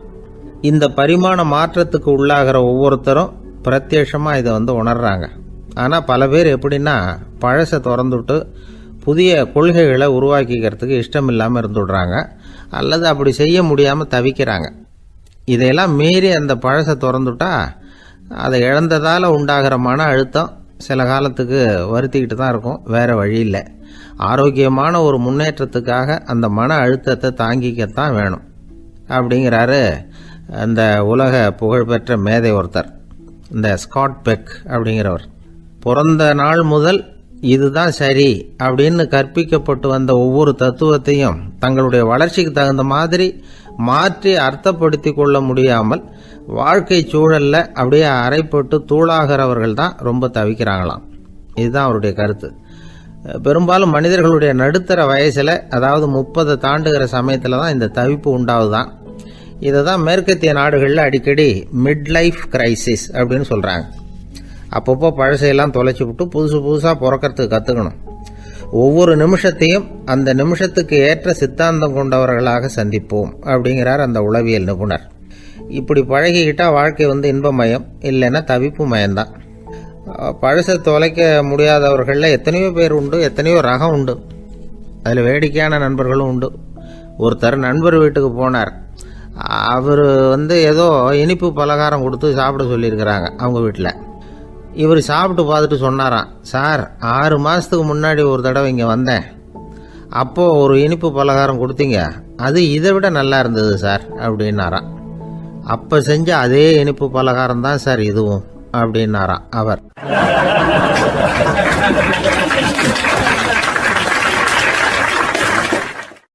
ஒரு வயசான அம்மா தெரு வழியாக போயிட்டு இருந்தாங்க. அவங்க கையில் எண்ணத்தையோ வச்சுக்கிட்டு அதை அடிக்கடி பார்த்துக்கிட்டே இருந்தாங்க. ஒருத்தன் மெதுவாக அவங்கக்கிட்ட போய் கையில் இருக்கிறது என்ன அப்படின்னு எட்டி பார்த்தா அவங்க கையில் 4 பல் இருந்துதான். இவன் ஆச்சரியமாக அந்த அம்மாவை பார்த்தான். ஏம்மா உனக்கு என்ன பைத்தியமா, ஏது இந்த பல், இதை என்னத்துக்காக கையில் வச்சுக்கிட்டு அலைஞ்சிக்கிட்டு இருக்கிற அப்படின்னு கேட்டிருக்கான். அதுக்கு அந்த அம்மா விவரம் சொல்ல ஆரம்பித்தாங்களாம். இதை பாருப்பா, எனக்கு ஒரு மகன் இருந்தான், அவனை ரொம்ப செல்லமாக வளர்த்தேன். அவனை தரையிலேயே நடக்க விடுறதில்ல, எப்பவும் தூக்கி வச்சுக்கிட்டு இருப்பேன். அவன் நல்லா பெரியவனாகி பள்ளிக்கூடம் போகிறப்ப கூட அவன் புஸ்தக மூட்டையை நான் தான் சுமந்துக்கிட்டு போவேன். பார்க்குறவங்க கூட கேலி பண்ணுவாங்க, ஏம்மா படிக்க போகிறது நீயா உன் பிள்ளையான்னு கேட்பாங்க. அவன் இன்னைக்கு எவ்வளோ பெரிய மனுஷன் ஆகிட்டான், வெளிநாட்டில் பெரிய உத்தியோகத்தில் இருக்கான். சமீபத்தில் இங்கே வந்துட்டு போனான். ஒரு நாள் ஏதோ கோபத்தில் என்ன அரைஞ்சுட்டான். அப்போ இந்த 4 பல்லும் கீழே விழுந்துட்டுது. இன்னமும் கூட விழுந்திருக்கும், ஆனால் பல்லு தான் இல்லை. என் புள்ள அரைஞ்சதுனால விழுந்த பல்லு இல்லையா அது, அதனால் இதை எப்பவும் என் கையிலேயே வச்சுக்கிட்டு ஆசையோடு பார்த்துக்கிட்டு இருக்கிறேன். அவன் தான் வெளிநாட்டுக்கு போட்டான், அவனை பார்க்க முடியாத ஏக்கத்தை நான் இந்த பல்லை பார்த்து போக்கிக்கிறேன் அப்படின்னு நாங்களாம் அந்த அம்மா. இந்த கதை எதுக்காகன்னா, தாய் அன்பு அப்படிங்கிறது எப்படிப்பட்டதுங்கிறத புரிஞ்சுக்கிறதுக்காக. கல்யாணம் ஆனதுக்கு அப்புறம் தாயை மறந்து விடுறவங்க எத்தனை பேர் இந்த உலகத்தில், அவங்க காதில் வேணுங்கிறதுக்காக தான் இந்த தகவல். ஆனால் ஒரு விஷயம் மட்டும் நல்லா புரிஞ்சுக்கணும், தாயை மதிக்க தெரிஞ்சவங்க தான் இன்றைக்கி வாழ்க்கையில் எல்லா விதத்துலேயும் முன்னுக்கு வந்திருக்கிறாங்க. வேணும்னா விசாரித்து பார்த்துக்குங்க. இன்னொரு அம்மா இருந்தாங்க. அவங்க தினமும் ஒரு கோயிலுக்கு வருவாங்க. சாமியை பார்த்து, கடவுளே நான் இறந்து போனால் நரகத்துக்கு போகணும் அப்படின்னு வேண்டிக்குவாங்களாம். எல்லாரும் சொர்க்கத்துக்கு போகணும்னு தானே கடவுள்கிட்ட வேண்டிக்குவாங்க. இந்த அம்மா தினம் நான் நரகத்துக்கு போகணும் அப்படின்னு வேண்டிக்கிறாங்க. அங்கே இருந்த அர்ச்சகருக்கு இது சந்தேகம். ஒரு நாள் அதை நேரடியாகவே அவங்கக்கிட்ட கேட்டுவிட்டார். அதுக்கு அந்த அம்மா பதில் சொன்னாங்களாம், ஐயா எனக்கு கல்யாணம் ஆகி ரொம்ப நாள் வரைக்கும் குழந்தை பாக்கியம் இல்லாமல் இருந்தது. கோயில் குளம் எல்லாம் சுற்றி வந்தேன். ரொம்ப நாள் கழித்து ஒரு குழந்தை பிறந்தது, ஆண் குழந்தை. அவனை நான் ரொம்ப செல்லம் கொடுத்து வளர்த்தேன். அதோட விளைவு என்ன ஆச்சுன்னா அவன் ரொம்ப மோசமாக ஆயிட்டான். கெட்ட பழக்க வழக்கம்லாம் கற்றுக்கிட்டான். அவன் இறந்து போனால் நிச்சயம் அவனுக்கு நரகம்தான் கிடைக்கும். அந்த அளவுக்கு கெட்டவன் அவன். அப்படிப்பட்ட காரியங்கள்லாம் பண்ணிகிட்ருக்கான், எனக்கு தெரியும். இவனுக்காக நரகத்தில் கூட யாரும் தயவு காட்ட மாட்டாங்க, தாட்சண்யம் காட்ட மாட்டாங்க. அதனால் இவனுக்கு முந்தி நான் இறந்து நரகத்துக்கு போயிட்டா அங்கே இவனை கவனிச்சிக்கலாமே, இவனுக்கு பணிவிடை செய்யலாமேன்னு பார்க்குறேன் அப்படின்னு நாங்களாம். அதனால தான் நான் நரகத்துக்கு போகணும்னு தினம் ஆண்டவனை வேண்டிகிட்டு இருக்கிறேன் அப்படின்னு கண்கலங்கி அந்த அம்மா சொன்னாங்களாம். அதுதான் தாய் உள்ளம்ங்கிறது. தாயின் பெருமையை சரியாக உணர்ந்துட்டா அவங்களுக்கு எப்பவும் எந்த கஷ்டமும் வராது. இது ஏதோ உபதேசத்துக்காக சொல்கிற வார்த்தை இல்லை, உண்மையான வார்த்தை. இந்த விவரத்தையெல்லாம் நண்பர் ஒருத்தர்கிட்ட சொல்லிகிட்டு இருந்தேன். அவர் கொஞ்ச நாள் கழித்து என்னை தேடி வந்தார். அவர் கையிலேயே 4 பல்லு வச்சுருந்தார். என்னங்க ஆச்சு, ஏதுங்க அந்த பல்லு அப்படின்னு விசாரித்தோம். உங்கள் உபதேசத்தை கேட்டுவிட்டு இந்த உலகத்தில் எல்லாரையும் தாயாக நினைக்க ஆரம்பிச்சிட்டேன். ஒரு அம்மாவை கடத்தரில் பார்த்து தாயேன்னு கூப்பிட்டேன். அவங்க உடனே பலார்னு என்னை அரைஞ்சிட்டாங்க. பல்லு விழுந்துட்டுது. அதை தான் பொறுக்கி எடுத்துக்கிட்டு நேராக உங்களை தேடி வந்துக்கிட்டு இருக்கிறேன்னார். தாயேன்னு தானே கூப்பிட்டீங்க, அதுக்கே அரைஞ்சாங்க அப்படின்னு கேட்டோம். நான் தாயேன்னு கூப்பிட்டது அவங்க காதில் நாயேன்னு விழுந்துட்டு தான், அதுதான் இப்படி ஆயிட்டுது அப்படின்னார்.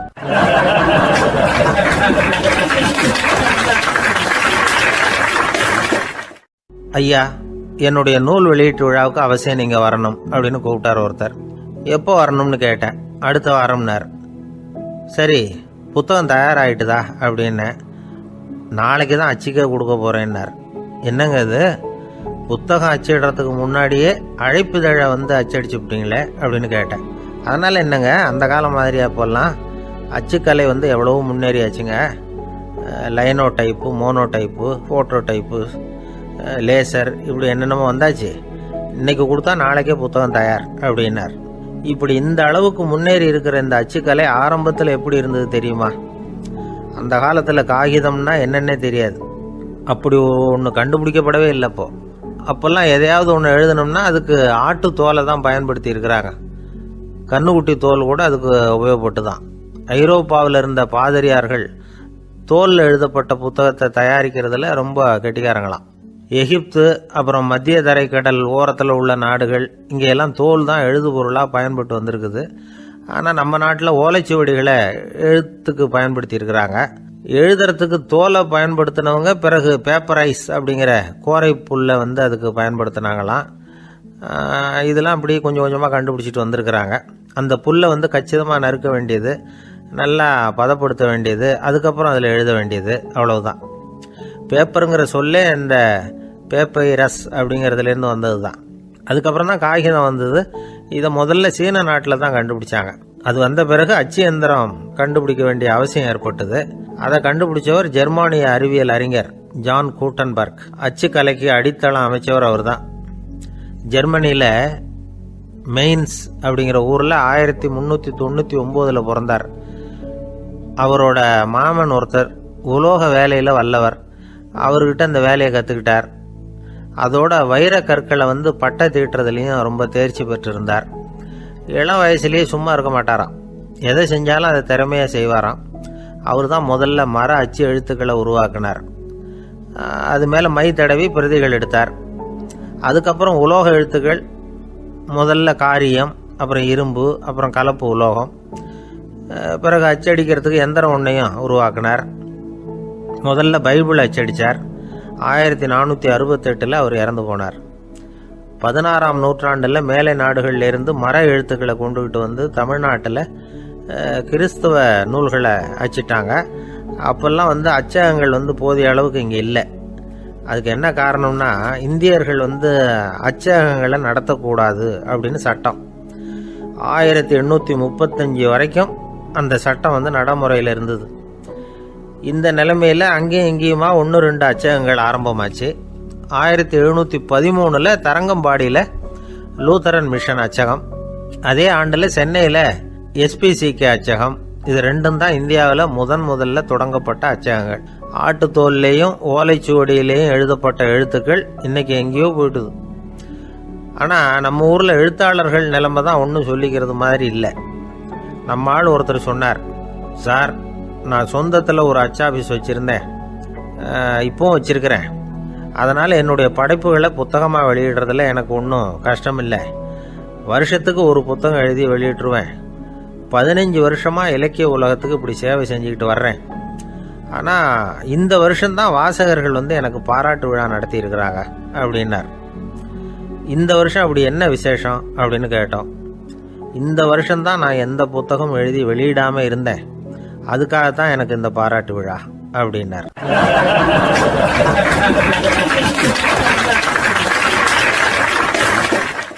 ஒரு ஆஃபீஸில் வேலை பார்க்குற ஒருத்தர் ஏதோ தப்பு பண்ணிவிட்டார்.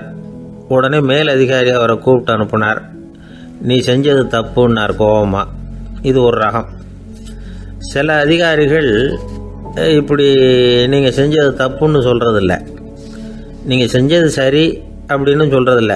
எப்படி சொல்லுவாங்கன்னா, நீங்கள் செஞ்சது சரியில்லைன்னு நான் நினைக்கிறேன் அப்படின்னு சொல்லுவாங்களாம். அதாவது சில பேர் நீங்கள் செஞ்சது தப்புங்கிறாங்க, அதையே மாற்றி சொல்கிறாரு இவர், நீங்கள் செஞ்சது சரியில்லைன்னு நினைக்கிறேன். இது ரெண்டும் அர்த்தம் ஒன்று தான், இருந்தாலும் வார்த்தைகள் வித்தியாசம். நிர்வாக திறமை இல்லாத ஒரு அதிகாரி யூ ஆர் ராங் அப்படின்னு சொல்லுவாராம். நிர்வாக திறமை உள்ள அதிகாரியாக இருந்தால் அதையே கொஞ்சம் மாற்றி I think you are not correct அப்படிம்பாரான். இதுதான் வித்தியாசம். இருந்தாலும் வார்த்தைகளை உபயோகப்படுத்துகிற விதத்தை வச்சு தான் வேலை நல்லா நடக்கிறதும் நடக்காததும் இருக்கு. விவரம் தெரிஞ்சவங்க என்ன சொல்கிறாங்க தெரியுமா? Be a leader not a boss அப்படிங்கிறாங்க. ஒரு லீடராக பாஸாக இருக்காதே அப்படிங்கிறாங்க. சரி, அப்படின்னா லீடருக்கும் பாஸுக்கும் வித்தியாசம் உண்டா அப்படின்னு கேட்டால் இருக்குன்னு சொல்கிறாங்க. லீடருங்கிறவர் வேற, பாஸுங்கிறவர் வேற. ஒரு லீடர் எப்படி நடந்துக்குவார், ஒரு பாஸ் எப்படி நடந்துக்குவார், இதை முதல்ல நாம் தெரிஞ்சுக்கணும். அவங்க எப்படி நடந்துக்குவாங்க அப்படிங்கிறதுக்கு சில விவரங்கள் இருக்குது. அதை கேட்டோம்னா நாம் புரிஞ்சுக்கலாம் அதை. அதாவது பாஸுங்கிறவர் விரட்டிக்கிட்டே இருப்பார், லீடருங்கிறவர் ஊக்கப்படுத்திக்கிட்டே இருப்பார். நாளைக்கு சாயந்தரத்துக்குள்ளே அந்த வேலையை செஞ்சு முடிக்கலைன்னா தொலைச்சி விடுவோம் தொலைச்சி அப்படிம்பார் அவர். இவர் எப்படி சொல்லுவார்னா, இது வரைக்கும் நீங்கள் செஞ்சுருக்கிற வேலை ரொம்ப அற்புதம் அப்படிம்பார். பாஸுங்கிறவர் அதிகாரத்தை நம்பி செயல்படுறவர், லீடருங்கிறவர் நல்லெண்ணத்தை நம்பி செயல்படுறவர். நம்மக்கிட்ட அதிகாரம் இருக்குது, பவர் இருக்குது, அதனால் காரியத்தை சாதிச்சுடலாம் அப்படின்னு நினைக்கிறவர் அவர். மற்றவங்க கிட்ட ஒரு நல்ல அபிப்பிராயத்தை சம்பாதிச்சுக்கிட்டு அது மூலமாக காரியங்களை சாதிக்கிறவர் இவர். பாஸுங்கிறவர் பயத்தை உண்டு பண்ணுவார், லீடருங்கிறவர் அன்பை பரவ செய்வார். அதை செய்யலைன்னா ஆடிட்டில் தகராறாயிடும், இது செய்யலைன்னா இன்க்ரிமெண்ட்டு கட் ஆகிடும், இப்படி ஏதாவது சொல்லி பயமுறுத்திக்கிட்டே இருப்பார் அவர். இவர் அப்படி இல்லை. உடம்பு இப்படி இருக்குது, வீட்டில் எல்லோரும் சௌக்கியமாக இருக்கிறாங்களா, ஆஃபீஸில் எல்லாம் வசதியாக இருக்குதா, நான் ஏதாவது உதவி செய்யணுமா அப்படின்னு அன்புக்கு முக்கியத்துவம் கொடுப்பார். பாஸுங்கிறவர் எதுக்கு எடுத்தாலும் நான் சொல்லிகிட்டு இருப்பார், லீடருங்கிறவர் நாமன்னு சொல்லிகிட்டு இருப்பார். பாஸுங்கிறவர் தப்புக்கு காரணம் யாருன்னு பார்ப்பார், லீடருங்கிறவர் தப்பு என்னன்னு பார்ப்பார். இதுதான் ரெண்டு பேருக்கு வித்தியாசம். The boss shows who is wrong, the leader shows what is wrong அப்படின்னு சொல்லுவாங்க. இந்த காரியம் எப்படி செய்யப்பட்டிருக்கு அப்படின்னு தெரிஞ்சுக்கிறவர் பாஸ். இந்த காரியத்தை எப்படி செய்யணும்னு செஞ்சு காட்டுறவர் லீடர். பாஸுங்கிறவர் பணியாளர்களை திட்டுவார், லீடர் மரியாதைக்குரியவராக நடத்துவார், அதுக்குரியவராக அவர் நடந்துக்குவார். செய்கிற வேலையை ஒரு சுமையாக நினைக்க வைக்கிறவர் பாஸ், செய்கிற வேலையை ஒரு சந்தோஷமாக ஆக்கிறவர் லீடர். ஒரு முதலாளியாக இருக்கிறவர் அல்லது ஒரு நிர்வாகியாக இருக்கிறவர் இது மாதிரியான நுணுக்கங்களையெல்லாம் தெரிஞ்சு வச்சுக்கிறது நல்லது. ஒரு பாஸ் இருக்கார், அவர் ஒரு நாள் ரொம்ப பெருமையாக தன்னோட ஆஃபீஸை பற்றி பேசிக்கிட்டு இருந்தார். எனக்கு கீழே 200 பேர் வேலை செய்கிறாங்க சார், நான் ஒரு கோடு கிழிச்சா அவங்க அதை தாண்டாத அளவுக்கு நான் நடந்துக்கிறேன் சார் அப்படின்னார் அவர். அது எப்படி முடியுது உங்களால் அப்படின்னு கேட்டோம். நான் கோடே கிழிக்கிறதில்ல சார் அப்படின்னார்.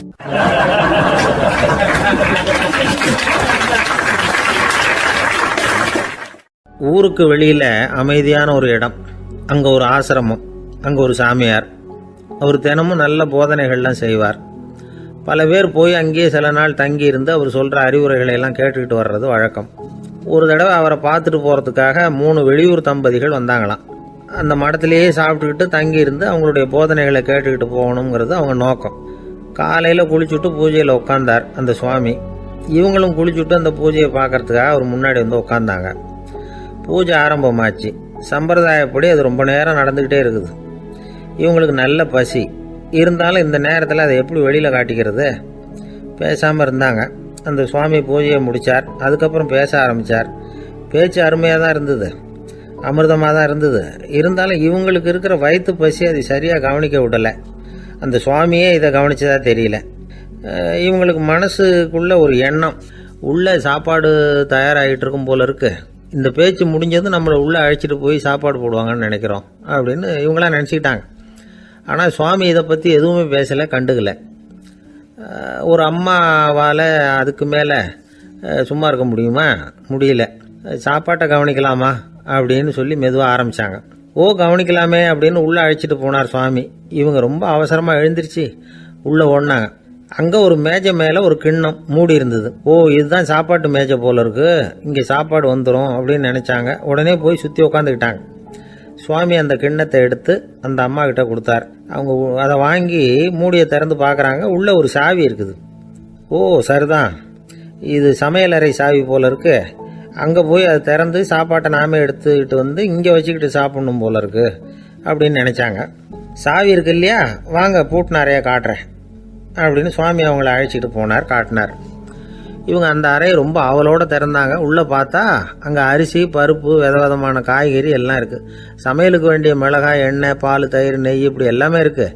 அடுப்பு, விறகு, நெருப்பு போட்டி அது கூட அங்கே இருக்குது. சாப்பாடு தயாராக இருக்கும்னு நினச்சிக்கிட்டு போனால் இப்படி இருக்குதே அப்படின்னு சொல்லி அதை பார்த்ததும் ரொம்ப சோர்ந்து போட்டாங்க அவங்க. சுவாமி, என்ன இது சாப்பாடு இல்லையா அப்படின்னாங்க. அதுதான் சாப்பாட்டுக்கு வேண்டிய எல்லாம் இங்கே இருக்குதே. அடுப்பு மூட்டி நீங்கள் தான் அவங்கவுங்க ருசிக்கு தகுந்த மாதிரி சமைச்சிக்கணும். இந்த சன்னியாசிக்கு எப்படி சமைக்க தெரியும் அப்படின்னு கேட்டார் சுவாமி. சாப்பாடு தயாராக இருக்கும்னு நாங்கள் எதிர்பார்த்தோம் அப்படின்னாங்க. நீங்கள் இப்படி சொல்லுவீங்கன்னு நானும் எதிர்பார்த்தேன். இது வரைக்கும் நான் எவ்வளவோ தத்துவம்லாம் எடுத்து சொன்னேன். எல்லாத்தையும் விட இதுதான் அனுபவபூர்வமான தத்துவம். ஆண்டவன் நமக்கு நல்ல மனசை கொடுத்துருக்குறான், நல்ல வாய்ப்புகளையும் தந்திருக்கிறான், அதையெல்லாம் பயன்படுத்திக்கக்கூடிய மூளையையும் சிந்தனையையும் கொடுத்துருக்குறான். அதனால் அடுப்பை தான் நீங்கள் மூட்டணும். அடுப்பை நீங்கள் தான் மூட்டணும். உங்களுக்கு உகந்ததை நீங்கள் தான் சமைச்சு ருசித்து அனுபவிக்கணும். ஆண்டவனே அதை செஞ்சுக்கிட்டு இருக்க மாட்டான் அப்படின்னாராம் அந்த சுவாமி. நம்முடைய வாழ்க்கையில் பல நல்ல பலன்களை பெறறதுக்கு நாம் தான் முயற்சி பண்ணணும். அதுக்குரிய சூழ்நிலையை தான் ஆண்டவன் கொடுப்பானே தவிர அதை விளக்கறதுக்காக தான் அந்த சுவாமி அப்படி செஞ்சு காட்டியிருக்கிறார். இது ஒரு பெரியவர் இப்படி ஒரு விளக்கம் கொடுத்தார். அதுக்கப்புறம் அந்த 3 தம்பதிகளும் தெளிவடைஞ்சுட்டாங்களாம். நாம் தெளிவடைகிறது எப்போங்கிறது தான் தெரியல அப்படின்னு பல பேர் இதை கேட்டுட்டு சொல்லிகிட்டு இருக்கிறாங்க. இந்த கதையை நம்முடைய நண்பர் ஒருத்தர்கிட்ட சொன்னேன். அந்த நண்பர் ரொம்ப சந்தோஷப்பட்டார். நீங்கள் சொல்கிறது கரெக்டு சார், ஆனால் நான் அதை விட ஒரு படி மேலே சார். எனக்கெல்லாம் அரிசி, பருப்பு இருக்கிற ரூம் எதுன்னு கையை காட்டிட்டா போதும். உடனே கிண்ணத்துலேருந்து சாவியை எடுத்து கொடுக்கணுங்கிற அவசியம்லாம் இல்லை எனக்கு. அப்புறம் எப்படி ரூமை திறந்துருவீங்க அப்படின்னு கேட்டேன். பூட்டை உடைச்சி திறந்துருவேன், அதுதான் எனக்கு பழக்கம் அப்படிங்கிறார்.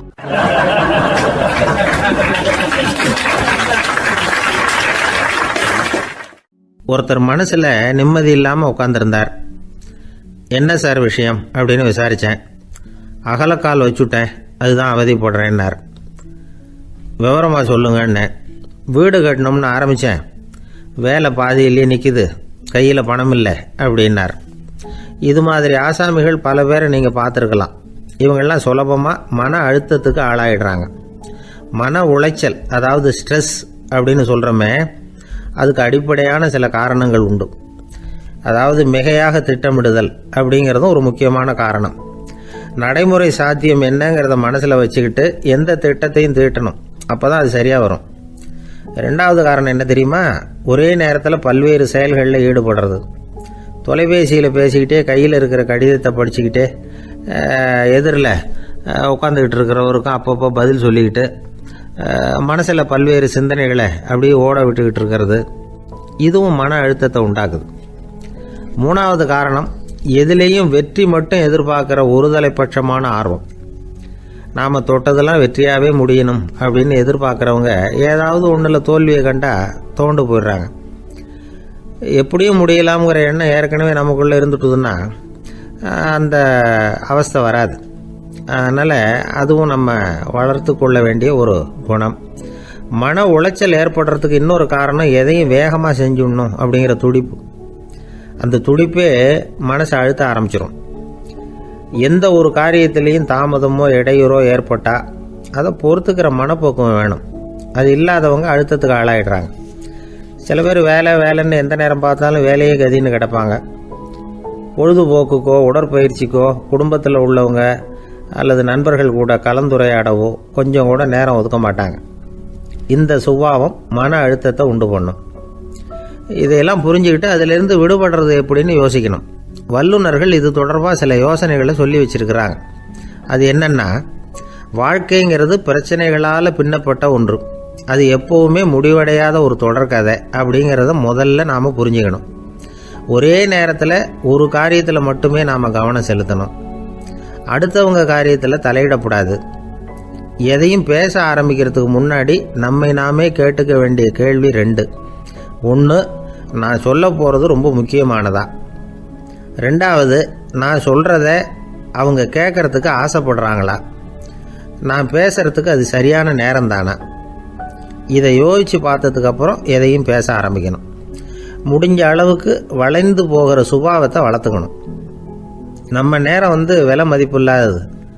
அதை வீணாக்கக்கூடாது. சிரிக்க தெரியலனாலும் பரவாயில்ல, முகத்தில் கொஞ்சம் புன்முறுவலாவது காட்டணும். இதெல்லாம் ரொம்ப முக்கியம். அடுத்தவங்க ஏதாவது செஞ்சால் உடனே நன்றி சொல்ல மறக்கக்கூடாது. தினமும் கொஞ்சம் நேரத்தை தனிமையில் செலவு பண்ணணும். மன உளைச்சலிருந்து விடுபடுறதுக்கு 3 முக்கிய வழிகள் சொல்கிறாங்க. அதை சுருக்கமாக ரெட் அப்படின்னு சொல்கிறாங்க. RED ஆங்கில எழுத்தில். அந்த முதல் எழுத்து R, அது என்னென்னா ரிலாக்ஸேஷன், அதாவது இடை ஓய்வு. 2வது E எக்ஸர்சைஸ், உடற்பயிற்சி. 3வது டயட், திட்டமிட்ட உணவு முறை. அதனால் தியானம், மூச்சு பயிற்சி இதெல்லாம் இந்த இடை ஓய்வுக்கு வழிகள். எந்த வேலையையும் தொடர்ந்து செய்யக்கூடாது. எல்லார்கிட்டையும் கலகலப்பாக பழகணும். மாதத்துக்கு ஒரு நாளாவது குடும்பத்தோடு வெளியில் போயிட்டு வரணும். சுலபமான உடற்பயிற்சிகளை செய்யலாம். உடற்பயிற்சிங்கிறது நமக்காக நாம் செய்கிற ஒரு நீண்டகால முதலீடு அப்படின்னு சொல்லுவாங்க. அதாவது லாங் டேர்ம் இன்வெஸ்ட்மெண்ட்டாக. அளவோடு சாப்பிட்ணும், மெதுவாக சாப்பிட்ணும். இதெல்லாம் கொஞ்சம் மனசில் வச்சுக்கிட்டு நடந்துக்கிட்டால் மகிழ்ச்சியாக வாழலாம். சில பேர் சாப்பாட்டு விஷயத்தில் ரொம்ப அக்கறை எடுத்துக்கிறது உண்டு. ஒரு குண்டு ஆசாமி சாப்பிட உக்காந்தார். முதல்ல ஒரு மாத்திரை சாப்பிட்டார். எதுக்குன்னு கேட்டோம். பசி எடுக்கிறதுக்குன்னார். சாப்பிட்டு முடித்தார். பிறகு மறுபடியும் ஒரு மாத்திரை சாப்பிட்டார். இது எதுக்குன்னு கேட்டோம். சாப்பிட்டது ஜீரணமாகறதுக்கு அப்படின்னார்.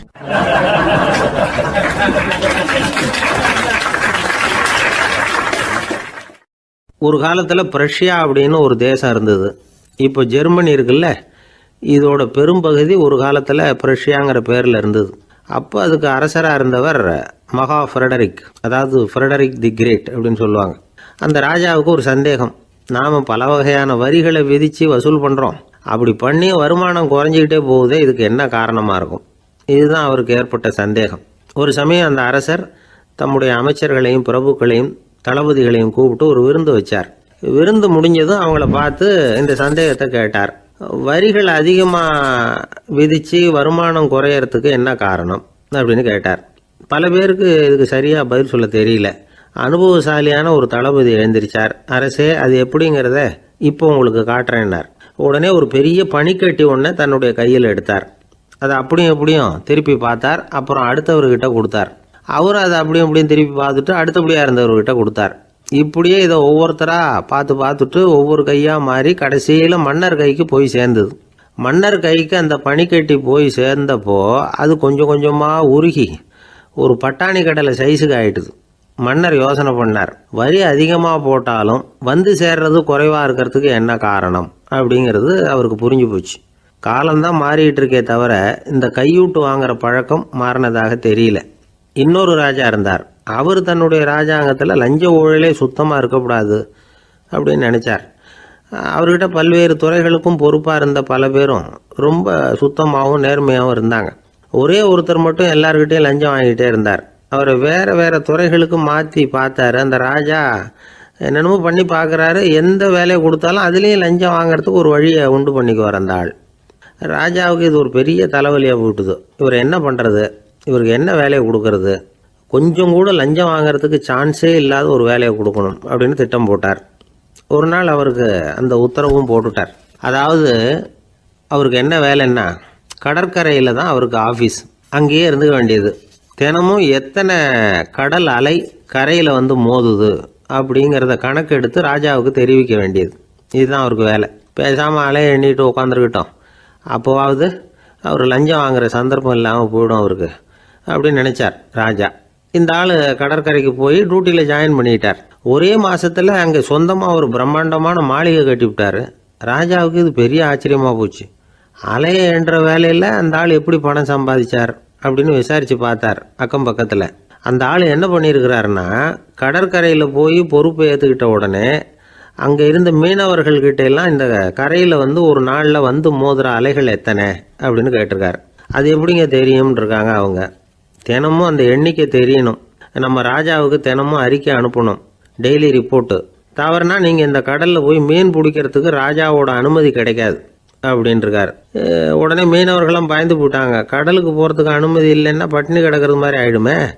மெதுவாக அந்த ஆளுகிட்ட போனாங்க, காதோட காதாக சொன்னாங்க, ஐயா எங்களால் வந்து கடல் அலையை வந்து எண்ண முடியாது.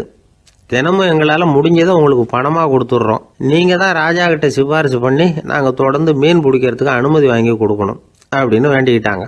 பணம் தினமும் வந்து சேர ஆரம்பிச்சுட்டுது. பதவியில் மற்ற பதவியோட இந்த பதவி எவ்வளவோ மேல் அப்படின்னு நினச்சிட்டான் அந்த ஆள். அது மட்டும் இல்லை, தயவு பண்ணி என்னை இந்த இடத்த விட்டு மாற்றி விடாதீங்க சார் அப்படின்னு வேற கேட்க ஆரம்பிச்சிட்டானா.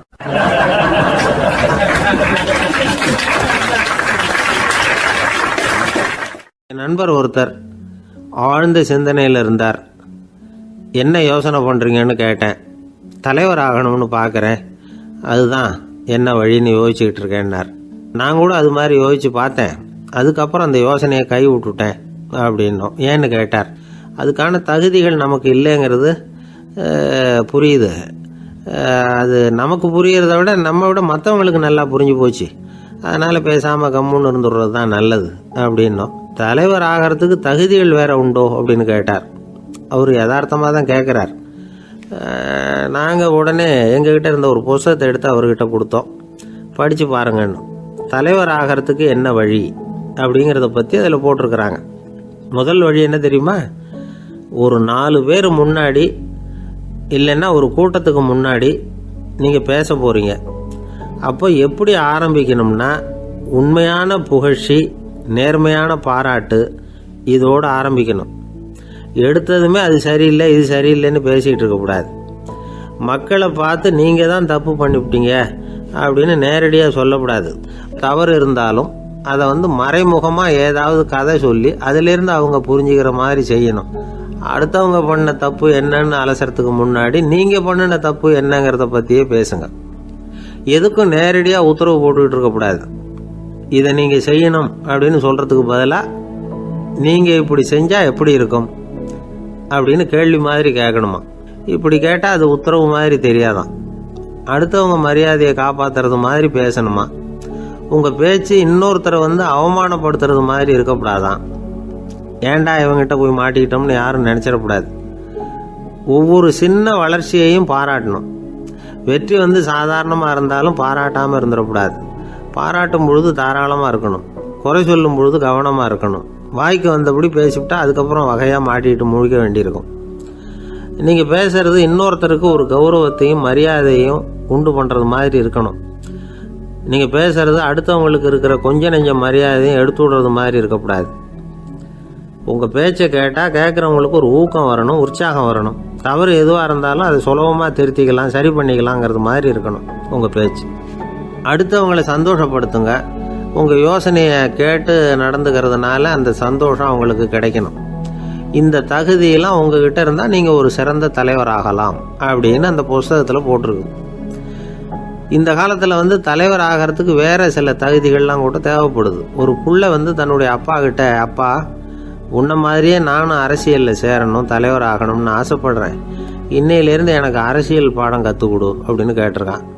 அவரும் சரின்னு சொல்லிவிட்டு ஒரு பெரிய ஏணி எடுத்துகிட்டு வந்தாராம். ஒரு செவுத்துல சாத்தினார்.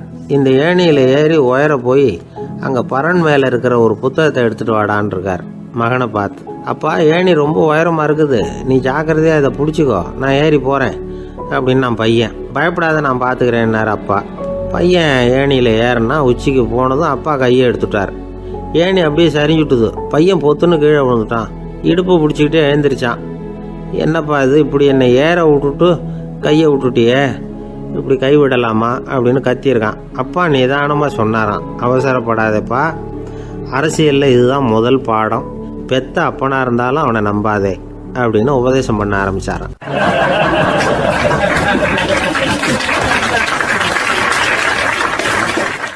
கிபி 1078 மார்ச் மாதம் 19 திங்கட்கிழமை அதிகாலை நேரம் ஒரு குழந்தை பிறந்தது. எங்க தெரியுமா? காஸ்பியன் கடலுக்கு தெற்கே பாரசீக மொழி வழங்கிய தபரிஸ்தான் மாநிலத்துல ஜீலான்கிற புனித நகர், அதோட புறநகர் பகுதியில உள்ள நீப்புங்கிற ஊர்ல தான் அந்த குழந்தை பிறந்தது. அந்த இடம் இப்போ ரஷ்யாவில் இருக்கு. அந்த குழந்தை யாருன்னு நினைக்கிறீங்க? அதுதான் முஹித்தீன் பெருமான், ஆன்மீக சாதனைகள் புரிந்த மகான் முஹித்தீன் ஆண்டகை. தன்னுடைய 18வது வயசுல உயர்கல்விக்காக ஜீலான் நகரத்தை விட்டு பகுதாத் நகரத்துக்கு புறப்பட்டு போறார். இளம் பிராயம் தானே, அதனால துணைக்கு ஒரு வர்த்தக கூட்டத்தோட சேர்ந்து போயிட்டு இருக்கிறார். ரொம்ப தூரம் போகணும். ஒவ்வொரு இடமா தங்கி தங்கி போயிட்டு இருக்கிறாங்க. ஒரு இடத்துல ஒரு கொள்ளை கூட்டம் பயங்கரமான ஆயுதங்களோட அவங்கள வழிமறிச்சுட்டுது. அந்த வர்த்தக கூட்டம் வச்சிருந்த பொருள்களை எல்லாம் அவங்க பறிச்சு விடுறாங்க. இவங்களும் பயந்துகிட்டு இருந்தது எல்லாத்தையும் அவங்க கிட்ட கொடுத்துடுறாங்க. முஹித்தீன் ஆண்டகை மட்டும் இதையெல்லாம் பார்த்துக்கிட்டு தனியா ஒதுங்கி நிற்கிறார். ஒரு 18 வயசு பையன் மட்டும் இப்படி தனியா அநாத சிறுவன் மாதிரி நின்றுட்டு இருக்கிறத அந்த கொள்ளை கூட்டத்தில் இருந்த ஒருத்தன் பாக்குறான். கிட்ட நெருங்கி வர்றான். அலட்சியமாகவும் கிண்டலாகவும் உங்ககிட்ட ஏதாவது இருக்குதா அப்படின்னு கேட்கறான். இவங்கிட்ட என்ன இருக்க போகுது அப்படிங்கிற நம்பிக்கையில அவன் அப்படி கேட்கறான். உடனே இவரு, ஓ இருக்குதே, என்கிட்ட 40 தீனார் இருக்கு அப்படிங்கிறார். இப்படி சொல்லியும் அந்த கொள்ளைக்காரனுக்கு நம்பிக்கை வரல. என்னிடம் விளையாடாத, பொய் சொல்லாத, உண்மையை சொல்லு அப்படிங்கிறான் அவன். உண்மையை தான் சொல்றேன், என்கிட்ட 40 தீனார் இருக்கு அப்படிங்கிறார் இவர். எங்க வச்சிருக்கிற அப்படின்னு கேக்குறான். சட்டையின் விழாப்புறத்துல உள்ள பகுதியில அதை வச்சு தச்சிருக்கிறாங்க அப்படின்னு உண்மையை சொல்றார். உடனே கொள்ளை கூட்ட தலைவன் அதை கத்தியால கீறிப்பார் அப்படின்னு உத்தரவு போடுறான். அந்த சட்டையை கிழிக்கிறாங்க. உள்ள இருந்து 40 பொற்காசுகளும் பொல பொலன்னு கீழே கொட்டுச்சு. அதை பார்த்த உடனே அந்த கொள்ளை கூட்ட தலைவன் மலைச்சு போய் நின்னுட்டான். காசை பார்த்துட்டு அவன் மலைச்சு போல, பொய் பேசாத அந்த பையனோட நேர்மையை பார்த்துட்டு அவன் அப்படி நின்னான். மெதுவா அந்த பையன் கிட்ட வந்தான். ஏன்பா, நீ என்ன பணக்கார குடும்பமா அப்படின்னு கேட்டான். அப்படிலாம் இல்ல, எனக்கு அப்பா இல்ல, அம்மா மட்டும்தான் உண்டு. எங்க அப்பா எனக்குன்னு விட்டு போன சொத்தே இந்த 40 தீனார் தான் அப்படின்னாரு இவர். அப்படி இருந்துமா உண்மை பேசணும்னு ஆசைப்பட்டேன். என்கிட்ட ஒண்ணும் இல்லைன்னு ஒரு வார்த்தை சொன்ன உன்னை விட்டுருப்போமே அப்படின்னா அவன். அப்படி இல்லைங்க, நான் இறைவன் திருநாமத்தை அறியக்கூடிய கல்வி ஞானத்துக்காக இப்ப போயிட்டு இருக்கிறேன். இறைவன் திருநாமத்தை உச்சரிக்க வேண்டிய நாவால பொய் பேசக்கூடாதுன்னு எங்க அம்மா சொல்லியிருக்கிறாங்க. அதனால நான் எப்பவுமே பொய் சொல்ல மாட்டேன் அப்படின்னு என்னுடைய தாய்க்கு வாக்கு கொடுத்திருக்கிறேன் அப்படின்னார் அவர். முஹித்தீன் பெருமான் வார்த்தைகளை கேட்ட அந்த கொள்ளையர்கள் மனம் திருந்தி நல்லவங்களா ஆயிடுறாங்க. அந்த கொள்ளையர் தலைவன் பிற்காலத்துல ஒரு பெரிய மகான் ஆயிடுறார். பெரியவர்கள் வாழ்க்கையில நடக்கிற இது மாதிரி சம்பவங்கள் தான் நாம நல்ல விதமா வாழறதுக்கு துணையா இருக்கும். அந்த காலத்துல கொள்ளையர்களே பெரியவங்க செயலை பார்த்து மனம் திருந்தி இருக்கிறாங்க. இந்த காலத்துல யார் இப்படி இருக்கிறா? இந்த காலத்துல மகான் ஒருத்தரை பார்த்தேன், எனக்கு வேண்டியப்பட்ட மகான். ஏங்க நீங்களும் மகான் ஆகிறதுக்கு முன்னாடி கொள்ளை அடிச்சுட்டு இருந்தீங்களா அப்படின்னு கேட்டேன். அவர் மெதுவா கண்ணை திறந்து என்ன நிமிந்து பார்த்தார். அப்படி இல்லப்பா, நான் கொள்ளை அடிக்கிறதுக்காகத்தான் மகானாவே ஆகி இருக்கிறேன் அப்படின்னு சொல்லிவிட்டு மறுபடியும் கண்ணை மூடிட்டார்.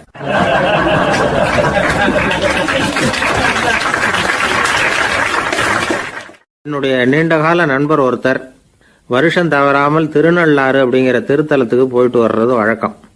அங்க என்ன சார் விசேஷம்னு கேட்கறது உண்டு. என்ன இப்படி கேட்குறீங்க? சனி பகவான் நலன் விருப்பப்படி அங்கதானே எழுந்தருளி இருக்கிறார். அவரை போய் பார்த்து ஒரு கும்பிடு போட்டுட்டு வந்தா நம்ம பிடிச்சிருக்கிற சனியெல்லாம் விலகும் அப்படிம்பார்.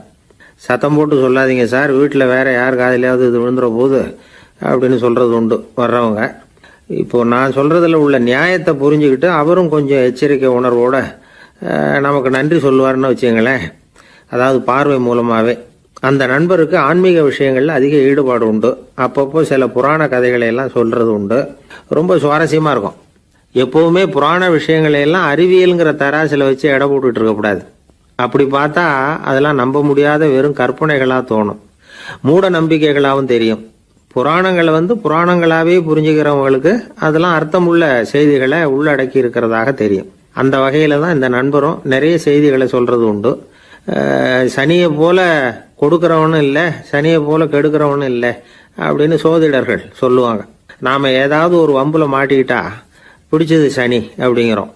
ராவணன் எப்பேற்பட்ட வீரன், அவனே சனி பார்வைப்பட்டது தானே சங்கடப்பட ஆரம்பித்தான் அப்படின்னார் நண்பர். அது எப்படிங்கன்னு கேட்டேன்.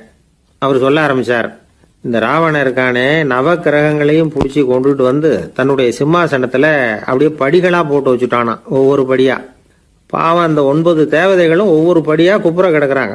நவக்கிரகம் நம்மளை ஆட்டி படைக்குதுன்னு நாம் சொல்லிட்டு இருக்கிறோம். ஆனால் அந்த நவக்கிரகங்களை ராவணன் எப்படி வச்சுருந்தான் பாருங்க. எல்லாரையும் சிம்மாசனத்துக்கு பக்கத்தில் படிப்படியாக போட்டு வச்சிருக்கிறான். காலை அது மேலே வச்சு தான் ஏறி போகணும். வேற வழி இல்லாமல் எல்லாரும் குப்புற விழுந்து கிடக்குறாங்க. ராவணன் ஒவ்வொரு தடவையும் இவங்க முதுகில் அடி வச்சு ஏறி தான் அந்த சிம்மாசனத்துக்கு போகிறது வழக்கம். இப்படி நடந்துகிட்டு இருக்கிறது நாரதர் கண்ணில் போட்டுட்டு தான். அவர் சும்மா இருப்பாரா? யோசனை பண்ணார் என்ன செய்யலாம் அப்படின்னு. ஒரு முடிவு பண்ணிட்டு நேராக ராவணன் கிட்ட போனாராம். ராவணா, நீ நவக்கிரகங்களை பிடிச்சி கொண்டாந்து உன்னுடைய சிம்மாசனத்துக்கு படிகளாக போட்டு வச்சிருக்கிற, அது உன்னுடைய வீரத்தை காட்டுது. இருந்தாலும் ஒரு விஷயத்தை நீ யோசிச்சு பார்க்கணும். ஒவ்வொரு தடவை நீ சிம்மாசனத்துக்கு போகும்பொழுதும் நவக்கிரகங்களின் முதுகல் அடி வச்சு நீ ஏறி போற, அது உனக்கு பெருமை கிடையாது. அவங்களுடைய மார்புல அடி வச்சு ஏறி போகணும், அதுதான் உனக்கு பெருமை அப்படின்னாராம். இவர் சொல்றதும் சரிதானே அப்படின்னு யோசிச்சிருக்கான் ராவணன். உடனே குப்புற கிடந்த நவக்கிரகங்களை திருப்பி மல்லாக்க போட்டான். அவங்க மார்புல அடி வச்சு மேலே ஏறி சிம்மாசனத்துக்கு போனானா. அப்படி போயிட்டு இருக்கும் பொழுது சனி பகவானின் பார்வை அவன் மேலே பட்டுதான். அவ்வளவுதான். என்னாச்சு தெரியுமா? சூர்பனகை தேடி வந்தா. சீதையோட அழகை பற்றி தன்னுடைய அண்ணங்கிட்ட சொல்ல ஆரம்பிச்சுட்டா. விவகாரம் ஆரம்பமாயிட்டது. அதுதான் சனியினுடைய வேலை அப்படின்னு சொல்லி இந்த கதையை சொல்லி முடிச்சார் என்னுடைய நண்பர். ஆக சனியின் பார்வை நம்ம பேல படாமல் பார்த்துக்கிறது தான் நல்லதுங்கிறீங்க அப்படின்னு. ஆமாம் சார், இப்போ கூட நான் உங்கள் வீட்டுக்கு வந்திருக்கிறதே ஒருத்தருடைய பார்வை என் மேலே படக்கூடாதுங்கிறதுக்காகத்தான் அப்படின்னார்.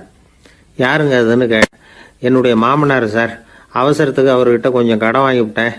நம்ம மாப்பிள்ளை தானேன்னு சொல்லி அவர் விட்டு கொடுக்கறதுக்கு தயாராக இல்லை. இன்னைக்கு இப்போ அவர் எங்கள் வீட்டுக்கு வரக்கூடிய நேரம், அதுதான் அவர் பார்வையிலேருந்து படாமல் தப்பிக்கலாங்கிறதுக்காக இங்கே வந்துட்டேன் அப்படின்னார்.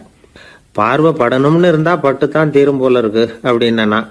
என்ன சார் சொல்கிறீங்கன்னார் ஒன்றும் புரியாமல். நீங்கள் இங்கே தான் வருவீங்கன்னு அவருக்கு ஏற்கனவே தெரியும் போல இருக்கு. அதனால் உங்களுக்கு முன்னாடியே உங்கள் மாமனார் இங்கே வந்துட்டார். அதுவும் அந்த பீரோவுக்கு பக்கத்தில் தான் பின்னாடி மறைஞ்சு நின்றுட்டு இருக்கிறார் அப்படின்னு.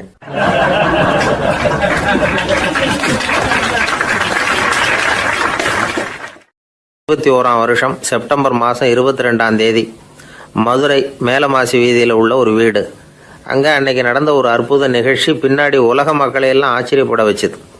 இந்திய வரலாற்றிலேயே அது ஒரு முக்கியமான நிகழ்ச்சி. உலக மக்கள் கவனமெல்லாம் காந்திஜியின் பக்கம் திரும்புறதுக்கு காரணமாக இருந்த நிகழ்ச்சி அது. கதர் துணி பிரச்சாரத்துக்காக காந்திஜி மதுரைக்கு வந்திருந்தார். சென்னை துணி வணிகர் சங்கத்தின் துணைத் தலைவர் ஒருத்தர் இருந்தார், ராம்ஜி கல்யாண் சேட்ஜி. அவருடைய வீடு மதுரை மேலமாசி வீதியில் இருந்தது. அந்த வீட்டில் தான் காந்திஜி தங்கியிருந்தார். அப்போது வயலுக்கு போகிற உழவர்கள்லாம் சின்ன சின்ன துண்டை இடுப்பில் கட்டிக்கிட்டு கலப்பையை தூக்கிக்கிட்டு தெருவில் நடந்து போகிறத கவனித்தார். ஏற்கனவே சேலத்துக்கு தெற்க பல பகுதிகளில் ஆண்களும் பெண்களும் அறகுறை ஆடைகளோடு உழைச்சிக்கிட்டு இருக்கிறத கண்ணால் கண்டிருக்கிறார் அவர். இந்தியரின் சராசரி உடை இவ்வளவு தான் அப்படிங்கிறத புரிஞ்சுக்கிட்டார். மனசை என்னவோ பண்ணியிருக்குது. ராத்திரி பூரா அதை பற்றியே யோசனை. 22/9/21 வியாழக்கிழமை காலையில் காந்திஜி எழுந்திருக்கிறார். அவர் கூட தங்கியிருந்தவங்களையெல்லாம் பார்த்து சொன்னார், இன்னையிலிருந்து அறையில் முழு அகலத்துண்டு தான் கட்டுவேன். குளிர் அதிகமாக உள்ள காலங்களில் மட்டும் போர்வை ஒன்றும் உபயோகப்படுத்துவேன். மற்றபடி மேலங்கியோ குல்லாவோ எதுவும் போட்டுக்க மாட்டேன். தற்காலிகமாக இந்த ஏற்பாட்டை 1 மாதத்துக்கு ஏற்றுக்குவேன். அதுக்கு பிறகு உசிதம் போல் எண்ணி பார்த்து முடிவு பண்ணுவேன் அப்படின்னார். அவருடைய குரல் உறுதியாக இருந்துதான். உடனே செயலில் இறங்கினார். தம்முடைய 10 முழ வேட்டி, மேலங்கி, உள் சட்டை, குல்லா எல்லாத்தையும் களைஞ்சார். வேட்டியிலிருந்து ஒரு 4 முழ துணியை எடுத்துக்கிட்டார். இதுக்கு உதவி செஞ்சவர் அன்னைக்கு விருதுநகரில் பிரபல தொண்டராக இருந்த பழனிக்குமார பிள்ளை. வெட்டி எடுத்த துண்டை நீள வாக்கில் ரெட்டையாக மடித்தார். அதை இடுப்பில் துண்டு மாதிரி கட்டிக்கிட்டார். தலையில் சின்ன உச்சி குடுமி, அறையில் சின்ன துண்டு, அண்ணல் காந்தி ஆண்டி கோலத்தில் காட்சி அளிக்கிறார். கூட இருந்தவங்கள பார்த்து காரைக்குடிக்கு புறப்படலாமே அப்படின்னார். அவர் நண்பர்களும் சீடர்களும் திகைச்சு போய் நிற்கிறாங்க. இந்த விரதம் நிரந்தரமாக ஆயிடுமோங்கிற பயம் அவங்களுக்கு. எப்படியோ இந்த விவரம் ராஜாஜிக்கு அன்னைக்கு பிரபலமாக விளங்கின தேசபக்தர் டாக்டர் TSS ராஜனுக்கு எட்டுச்சு. உடனே 2 பேரும் ஓடி வந்தாங்க. வேண்டாமே இந்த கோலம் அப்படின்னாங்க. காந்திஜி தன்னுடைய முடிவில் உறுதியாக இருந்தார். ராஜாஜி என்னென்னமோ வாதமெல்லாம் பண்ணி பார்த்தார். உங்களுடைய வாதத்துக்கு என்னால் பதில் சொல்ல முடியல, இருந்தாலும் நான் செய்கிறது தான் சரிங்கிறதுல எனக்கு சந்தேகம் இல்லை. இன்னைக்கு அதிகாலை 3 மணி இருக்கும். நான் ஓரளவு விழிச்சுக்கிட்டேன். அதாவது உறக்கமும் விழிப்புமா இருந்த நிலையில எனக்கு இந்த எண்ணம் உண்டாச்சு. இது என்னுடைய அந்தராத்மாவின் ஆணை, அதை என்னால் மீற முடியாது அப்படின்னு சொல்லிவிட்டாராம் காந்திஜி. கதர் பிரச்சாரத்துக்காக காரைக்குடிக்கு கிளம்பினார். வாசல்ல 4 மோட்டார் வண்டிகள் காத்துக்கிட்டு இருந்தது. வீதியில் 2 பக்கமும் ஜனங்கள். காந்திஜி இடுப்பு துணியோட மோட்டார் வண்டியில் ஏறினார். நண்பர்களும் சீடர்களும் மக்களும் உடல் சிலிர்க்க அந்த காட்சியை பார்க்குறாங்க. மோட்டார் வண்டி நகர ஆரம்பிக்குது. எப்பேற்பட்ட காட்சி அது! சுக்கநாத பெருமானியே கூலி ஆளாக்கிய மண், அப்படி ஆக்கி மண் சுமக்க வச்ச மதுரை இல்லையா, அந்த மதுரை தான் காந்திஜி துறவி கோலம் கொள்றதுக்கும் காரணமாக இருந்திருக்குது. இது இன்னைக்கு எத்தனை பேருக்கு தெரியும்? ஒரு தடவை காந்திஜி நேருவும் சுற்றுப்பயணம் செஞ்சாங்களாம். ஒரு இடத்துல நடந்து போயிட்டு இருக்கிறாங்க. குறுக்க ஒரு வாய்க்கால். நேரு என்ன பண்ணார் தெரியுமா? தன்னுடைய இளமை துடிப்பை காட்டுறதுக்காக கொஞ்சம் தூரம் பின்னாடி போய் அங்கேருந்து வேகமாக ஓடி வந்து அந்த வாய்க்காலை தாண்டினாராம். காந்திஜி அப்படி பண்ணலை. பக்கத்தில் இருந்த பாலம் வழியாக அந்த வாய்க்காலை கடந்து வந்தார். நேரு காந்திஜியை பார்த்து சிரிச்சுக்கிட்டே, என்ன மாதிரி நீங்களும் தாண்டி இருக்கலாமே அப்படின்னாராம். அதுக்கு காந்திஜி சிரிச்சுக்கிட்டே சொன்னாராம், 2 அடி முன்னேறதுக்காக 5 அடி பின்னாடி போகிறதா அப்படின்னாராம்.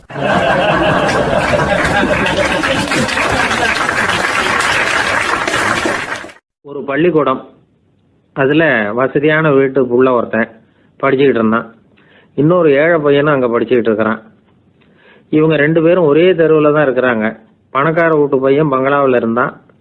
அவனுக்கு வேலை செய்யறதுக்காக சில வேலை ஆட்கள் உண்டு. அதனால் அவன் நல்லா சாப்பிடுவான், தூங்குவான். ஏதோ வரணுமேங்கிறதுக்காக பள்ளிக்கூடத்துக்கு வருவான், போவான், அவ்வளவுதான். இந்த ஏழை பையன் இருக்கானே, அவன் அப்படி இல்லை. காலையில் எழுந்திருப்பான், உடற்பயிற்சி பண்ணுவான். அவங்க வீட்டில் கிடைக்கிற சாதாரண உணவு அதை அளவோடு சாப்பிடுவான். வீட்டில் உள்ள வேலைகளையும் செய்வான். பள்ளிக்கும் தவறாமல் வந்துடுவான். அவனுக்கு கூட பிறந்த சகோதர சகோதரிகள் 8 பேர். எல்லாரும் தன்னம்பிக்கையோடு அவங்க வேலையை செஞ்சுக்கிட்டு இருந்தாங்க. இந்த பையன் எப்பவும் உண்மையை தான் பேசுவான், கடமையை ஒழுங்காக செய்வான். ஆசிரியர்களுக்கு இவனை ரொம்ப பிடிக்கும். அதனால் இவனை அந்த பள்ளிக்கூடத்து மாணவர் தலைவனாக ஆக்கியிருந்தாங்க. இது அந்த பெரிய இடத்து பையனுக்கு பிடிக்கல. மாணவர் தலைவனுக்கு பணிஞ்சு போகிறதுக்கும் அவனுக்கு விருப்பம் இல்லை. ஒரு நாள் வகுப்பில் ஆசிரியர் எல்லா மாணவர்களுக்கும் ஒரு வேலை கொடுத்தார். எல்லாரும் அதை சுறுசுறுப்பாக செஞ்சுக்கிட்டு இருக்கிறாங்க. இவன் மட்டும் சோம்பலாக உட்காந்துருக்கிறான். ஆசிரியர் அந்த பக்கமாக வந்தார். இதை பார்த்துட்டார். உடனே மாணவர் தலைவனாக இருக்கிற அந்த ஏழை பையனை கூப்பிட்டார்.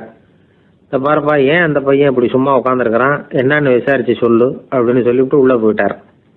இவன் மெதுவாக போய் அவங்ககிட்ட விசாரிச்சான், ஏன் இப்படி சோர்ந்து போய் உட்காந்துருக்கிற அப்படின்னு. அவன் ரொம்ப அலட்சியமாக இவனை திரும்பி பார்க்குறான். என்னோட சிரமம் உனக்கு என்ன தெரியும்? வீட்டில் என்னுடைய சௌகரியங்களை கவனிக்கிற வேலை ஆட்கள் 2 பேரும் இன்னைக்கு வேலைக்கு வரல. அதனால் என்னோட வேலையெல்லாம் நானே கவனிக்கிற மாதிரி ஆயிட்டுது. அதனால் சோர்ந்து போயிட்டேன் அப்படின்னு நான். அப்புறம் கேட்டிருக்கான், அது சரி, உன்னுடைய வீட்டில் உன்னுடைய வேலைக்காரங்க வராத போது நீ எப்படி சமாளிக்கிற அப்படின்னு கிண்டலாக கேட்டிருக்கான். அதாவது இவன் ஏழைங்கிறதையும் இவன் வீட்டில் வேலை செய்யறதுக்கு யாரும் இல்லைங்கிறதையும் இப்படி சொல்லி கிண்டல் பண்ணுறான். இந்த ஏழை பையனுக்கு இது புரிஞ்சுது. மனசு வேதனை போட்டுது. இருந்தாலும் வெளியில் காட்டியாமல் சிரிச்சுக்கிட்டே சொன்னானா, எனக்கு அந்த கவலையே கிடையாது. என்னுடைய உதவிக்கு நான் நினைச்ச உடனே என்னுடைய காரியத்தை செய்யறதுக்கு 8 பேர் எப்பவும் தயாராக இருப்பாங்க அப்படின்னு நான். இவன் இப்படி சொன்னதும் அவனுக்கு ஒரு மாதிரி ஆயிட்டு தான். தலையை குனிஞ்சுக்கிட்டே போயிட்டான். உள்ளே உட்காந்துருந்த ஆசிரியர் காதில் இது விழுந்தது. உடனே இந்த ஏழை பையனை உள்ளே கூப்பிட்டு போனார். கேட்டார், என்னப்பா இப்படி சொல்கிற? இவன் பொய் சொல்ல மாட்டாங்கிறது அவருக்கு தெரியும்.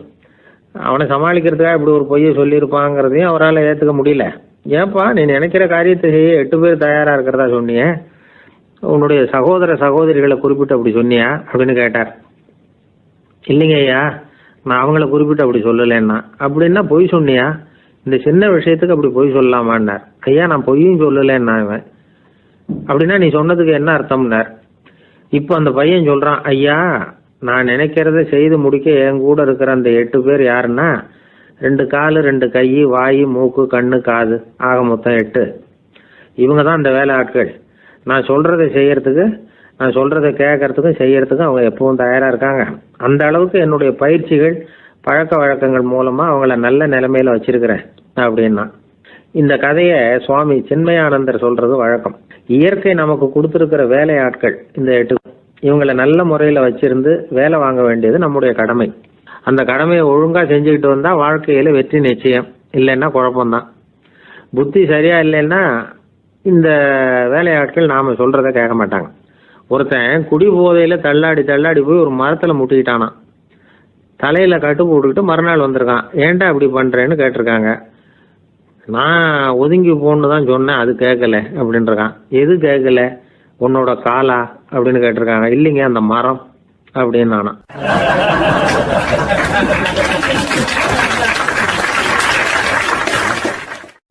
ஒரு ஊர்ல ஒரு ராஜா இருந்தார். அந்த ராஜாவுக்கு ஒரு புள்ள.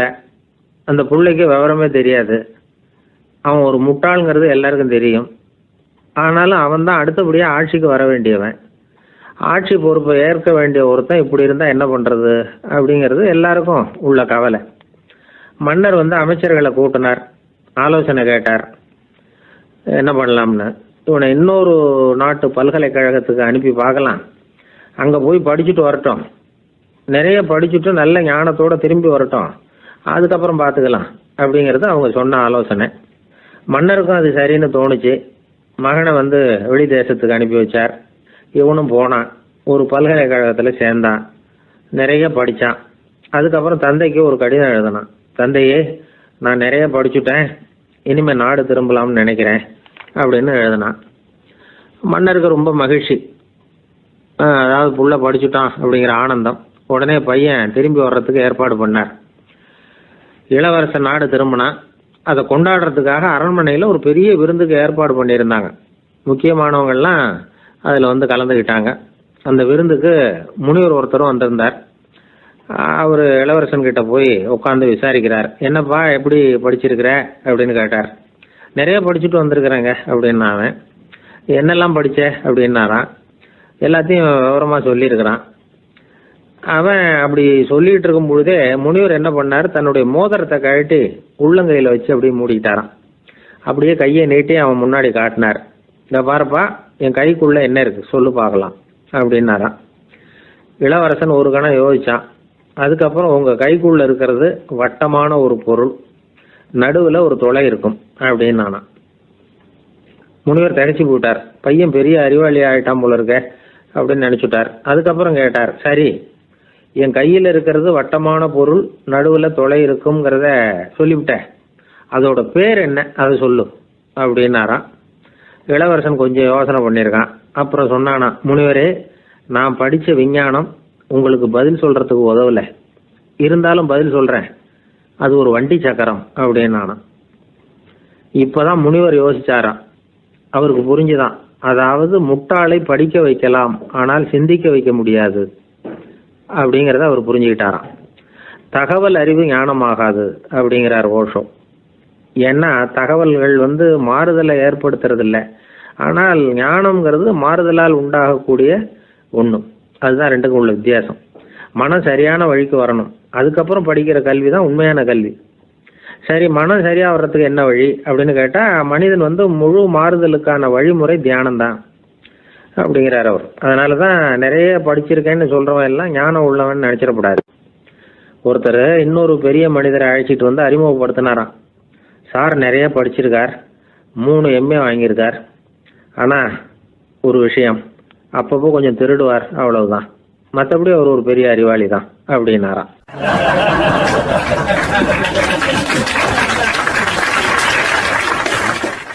ஒருத்தர் குதிரை ரேஸுக்கு போனார், பணம் கட்டினார், தோற்று போயிட்டார். மறுபடியும் போனார், பணம் கட்டினார், தோற்று போனார். அடுத்த தடவையும் பணம் கட்ட போனப்போ அவரை தடுத்து கேட்டோம், ஏன் சார், ஏற்கனவே விட்டது போதாதா, இன்னமும் இருக்கிறத விடணுமா அப்படின்னு கேட்டோம். விட்டதையெல்லாம் மொத்தமாக எடுக்க வேணாமா சார், அதுக்காக தான் தொடர்ந்து பணம் கட்டுறேன்னார் அவர். இவரை திருத்துறது ரொம்ப கஷ்டம். இது ஒரு மனநோய். மனநோய்களில் பல வகை உண்டு. மனநோய்கள் பிரிவு அட்டவணையில் சூதாட்டம்ங்கிறது அவதியுறும் நோய் அப்படிங்கிற தலைப்பில் வருது. சூதாட்டம் 2 வகைப்படும்னு சொல்கிறாங்க உளவியல் நிபுணர்கள். ஒரு வகை எப்படின்னா, நண்பர்களோடு சேர்ந்துக்கிட்டு மகிழ்ச்சியும் கிளர்ச்சியும் அடையிறதுக்காக ஈடுபடுறது. பிரச்சனைகளை தீர்க்கறதுல ஒரு ஆர்வம், கேளிக்கைக்காக கொஞ்சம் விட்டு பிடிக்கிறது அப்படிங்கிற மனுஷனுடைய அடி மனசில் உள்ள விபரீத பிணைய சுபாவம், இதெல்லாம் அதுக்கு காரணம். இன்னொரு வகை எப்படின்னா, சூதாட்டத்தில் ஈடுபட்டு ஒரு கட்டாய நிலைமைக்கு ஆளாயிடுறது. ஈடுபடு அப்படின்னு மனசு ஒரு வெறித்தன்மையை தூண்டிக்கிட்டே இருக்கும். இப்படிப்பட்டவங்களுக்கு நாம் தோத்துக்கிட்டு இருக்கோங்கிறது தெரியும், நாம் ஜெயிக்கிறதுக்கான சந்தர்ப்பம் இல்லைங்கிறதும் தெரியும். இதனால் நமக்கும் கஷ்டம், நம்ம சுற்றி இருக்கிறவங்களுக்கும் கஷ்டங்கிறதும் புரியும். அப்படி இருந்தும் சூதாடுவாங்க. இதுக்கு காரணம் சூதாடியின் பகற்கனவு அப்படிங்கிறாங்க நிபுணர்கள். இந்த நிலைமைக்கு கட்டாய சூதாட்டம் அல்லது நிர்பந்த சூதாட்டம் அப்படின்னு பேர் வச்சிருக்கிறாங்க. இப்படிப்பட்ட ஆசாமி இருக்கிறது பூரா விட்டுருவான், கடன் வாங்குவான், திருடுவான். இருந்தாலும் என்னைக்காவது ஒரு நாள் ஜெயிச்சிருவேன் அப்படின்னு சொல்லிக்கிட்டே இருப்பான். விட்டதை எடுத்துருவேங்கிற ஒரு நம்பிக்கை சுடர் அவனுக்குள்ளே எரிஞ்சிக்கிட்டே இருக்கும். இவனை மனநோயாளி அப்படின்னு சொல்லிட முடியாதான். என்ன காரணம்னா, இது மாதிரி ஆளுங்க கிட்ட மன போராட்டமோ கவலையோ பதட்டமோ இருக்கிறது இல்லை. சில விசேஷமான குணங்கள் இவங்க கிட்ட உண்டு. எதிர்ப்பு உணர்ச்சி, சிறுபிள்ளைத்தனம், சட்ட திட்டங்களையும் சம்பிரதாயங்களையும் உட தெரியாத மனப்போக்கு, பொறுப்பில்லாத தன்மை, நெறி தவறி நடக்கிறது எல்லாம் இவங்ககிட்ட உண்டு. ஆனால் வெளிப்பார்வைக்கு ரொம்ப சிநேகமாக இருப்பாங்க, அன்பாக இருப்பாங்க. அப்படி இருக்கிறதாக காட்டிக்குவாங்க. ஆதாயம், சுயலாபம் இதெல்லாம் கருதி தான் பழகுவாங்க. இவங்க கேட்குறப்ப நாம் பணம் கொடுக்கலன்னு வச்சுக்கோங்க, நம்மளை கை விட்டுருவாங்க. நம்ம மேலே அவாண்டமாக பழி சுமத்துறது கூட தயங்க மாட்டாங்க. தங்களுடைய சூதாட்ட நடவடிக்கைகளுக்கு சாதகமான காரணங்களை சொல்லிகிட்டு இருப்பாங்க. நீ வேணும்னா பாரு, ஒரே நாளில் நான் இழந்ததையெல்லாம் மீட்டு லட்சாதிபதி ஆறனா இல்லையா பாரு அப்படிம்பாங்க. தோற்று போகிறத ஒரு படிப்பினையாக இவங்க எடுத்துக்கிறதே இல்லை. தோற்று போகிறதுலேயே இவங்களுக்கு ஒரு அலாதியான சுகம். தனக்குத்தானே துன்பத்தை வரவழைச்சிக்கிட்டு இன்பம் அடையிறதுக்கு தன்வதை சுகம் அப்படின்னு பேர். இவங்கெல்லாம் அந்த ரகம். சில பேர் எப்படி தெரியுமா, மந்திர எண்ணங்களை வரவழைச்சிக்கிறது, சூதாடுறதுக்காக ஆஃபீஸில் கையாடல் பண்ணுறது, அடுத்தவங்க கிட்டேருந்து திருடுறது. இந்த மந்திர எண்ணம் தீவிரமாச்சுன்னா ஒரு மாதிரியாக பேச ஆரம்பிச்சிருவாங்க. தோல்வி தான் சார் வெற்றிக்கு முதல் படியும்பாங்க. தன்னால் பகடக்காய்களையும் குதிரை ஓட்டிகளையும், அதாவது இந்த ஜாக்கிகள், அதெல்லாம் கட்டுப்படுத்த முடியுங்கிற பித்து நிலைக்கு இவங்கெல்லாம் தள்ளப்பட்டுருவாங்க. சில சூதாடிகள் ஆராய்ச்சி பார்த்ததில் என்ன தெரிய வந்தது தெரியுமா, அவங்கெல்லாம் குழந்தை பருவத்தில் அன்புக்காக ஏங்கினவங்களாம், புறக்கணிக்கப்பட்டவங்களாம், உதவிகளை பெற முடியாதவங்க, இப்படிலாம் இருந்திருக்கிறாங்க. இவங்க வளர வளர மற்றவங்க சௌகரியம் பற்றி அக்கறை இல்லாதவங்களாக ஆயிடுறாங்க. அதிர்ஷ்ட தேவதை தன்னோடு இருக்கிறாங்க அப்படிங்கிற அசையாத நம்பிக்கை இவங்களுக்கு. இவங்களை திருத்துறது ரொம்ப கஷ்டம். அதனால் பந்தயம், சூதாட்டம் இது மாதிரியான விஷயங்களை விட்டு விலகியே இருக்கிறது தான் நமக்கு நல்லது. ஒரு ஆள் சொன்னான், என்னுடைய குதிரை வேகமாக ஓடுறதுக்கு என்ன வழி அப்படின்னு கால்நடை மருத்துவர்கிட்ட யோசனை கேட்டேன். அவர் ஒரு பாட்டில் நிறைய மாத்திரைகளை கொடுத்து தினம் 2 மாத்திரை விதமாக கொடுக்க சொன்னார். முதல் நாள் 2 மாத்திரையை கொடுத்துட்டு அது மேலே ஏறி உட்கார்றதுக்கு போனேன். அவ்வளவுதான். அதுக்குள்ளே அது அம்பு மாதிரி பாஞ்சு ஓடி போச்சு. நான் இன்னும் உட்காரவே இல்லை, அதுக்குள்ளே பாஞ்சு ஓடி போச்சு அப்படின்னா. அடடா, அப்புறம் நீங்கள் என்ன பண்ணீங்க அப்படின்னு கேட்டாங்க. என்ன பண்ணுறது, மீதி மாத்திரை பூராவே நான் முழுங்கி விட்டு அதுக்கப்புறம் துரத்தி பிடிச்சி அது மேலே ஏறி உட்காந்தேன் அப்படின்னா அவன்.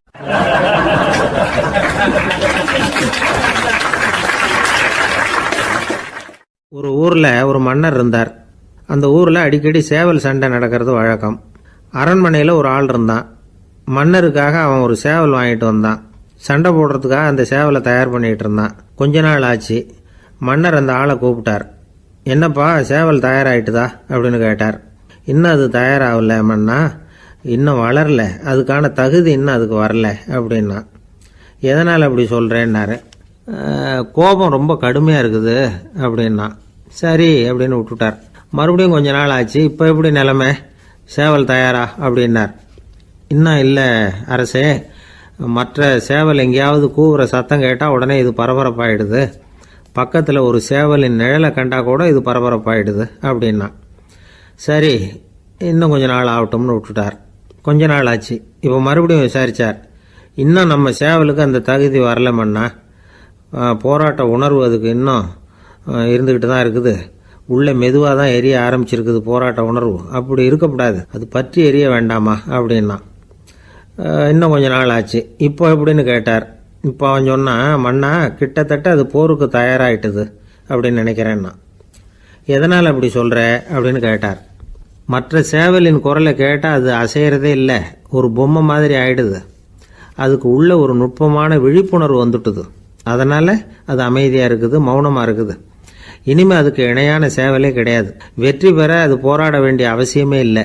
அதை பார்த்த உடனே எதிரி சேவல்கள் பயந்துட்டு ஓடி போடும் அப்படின்னு சொன்னானான்.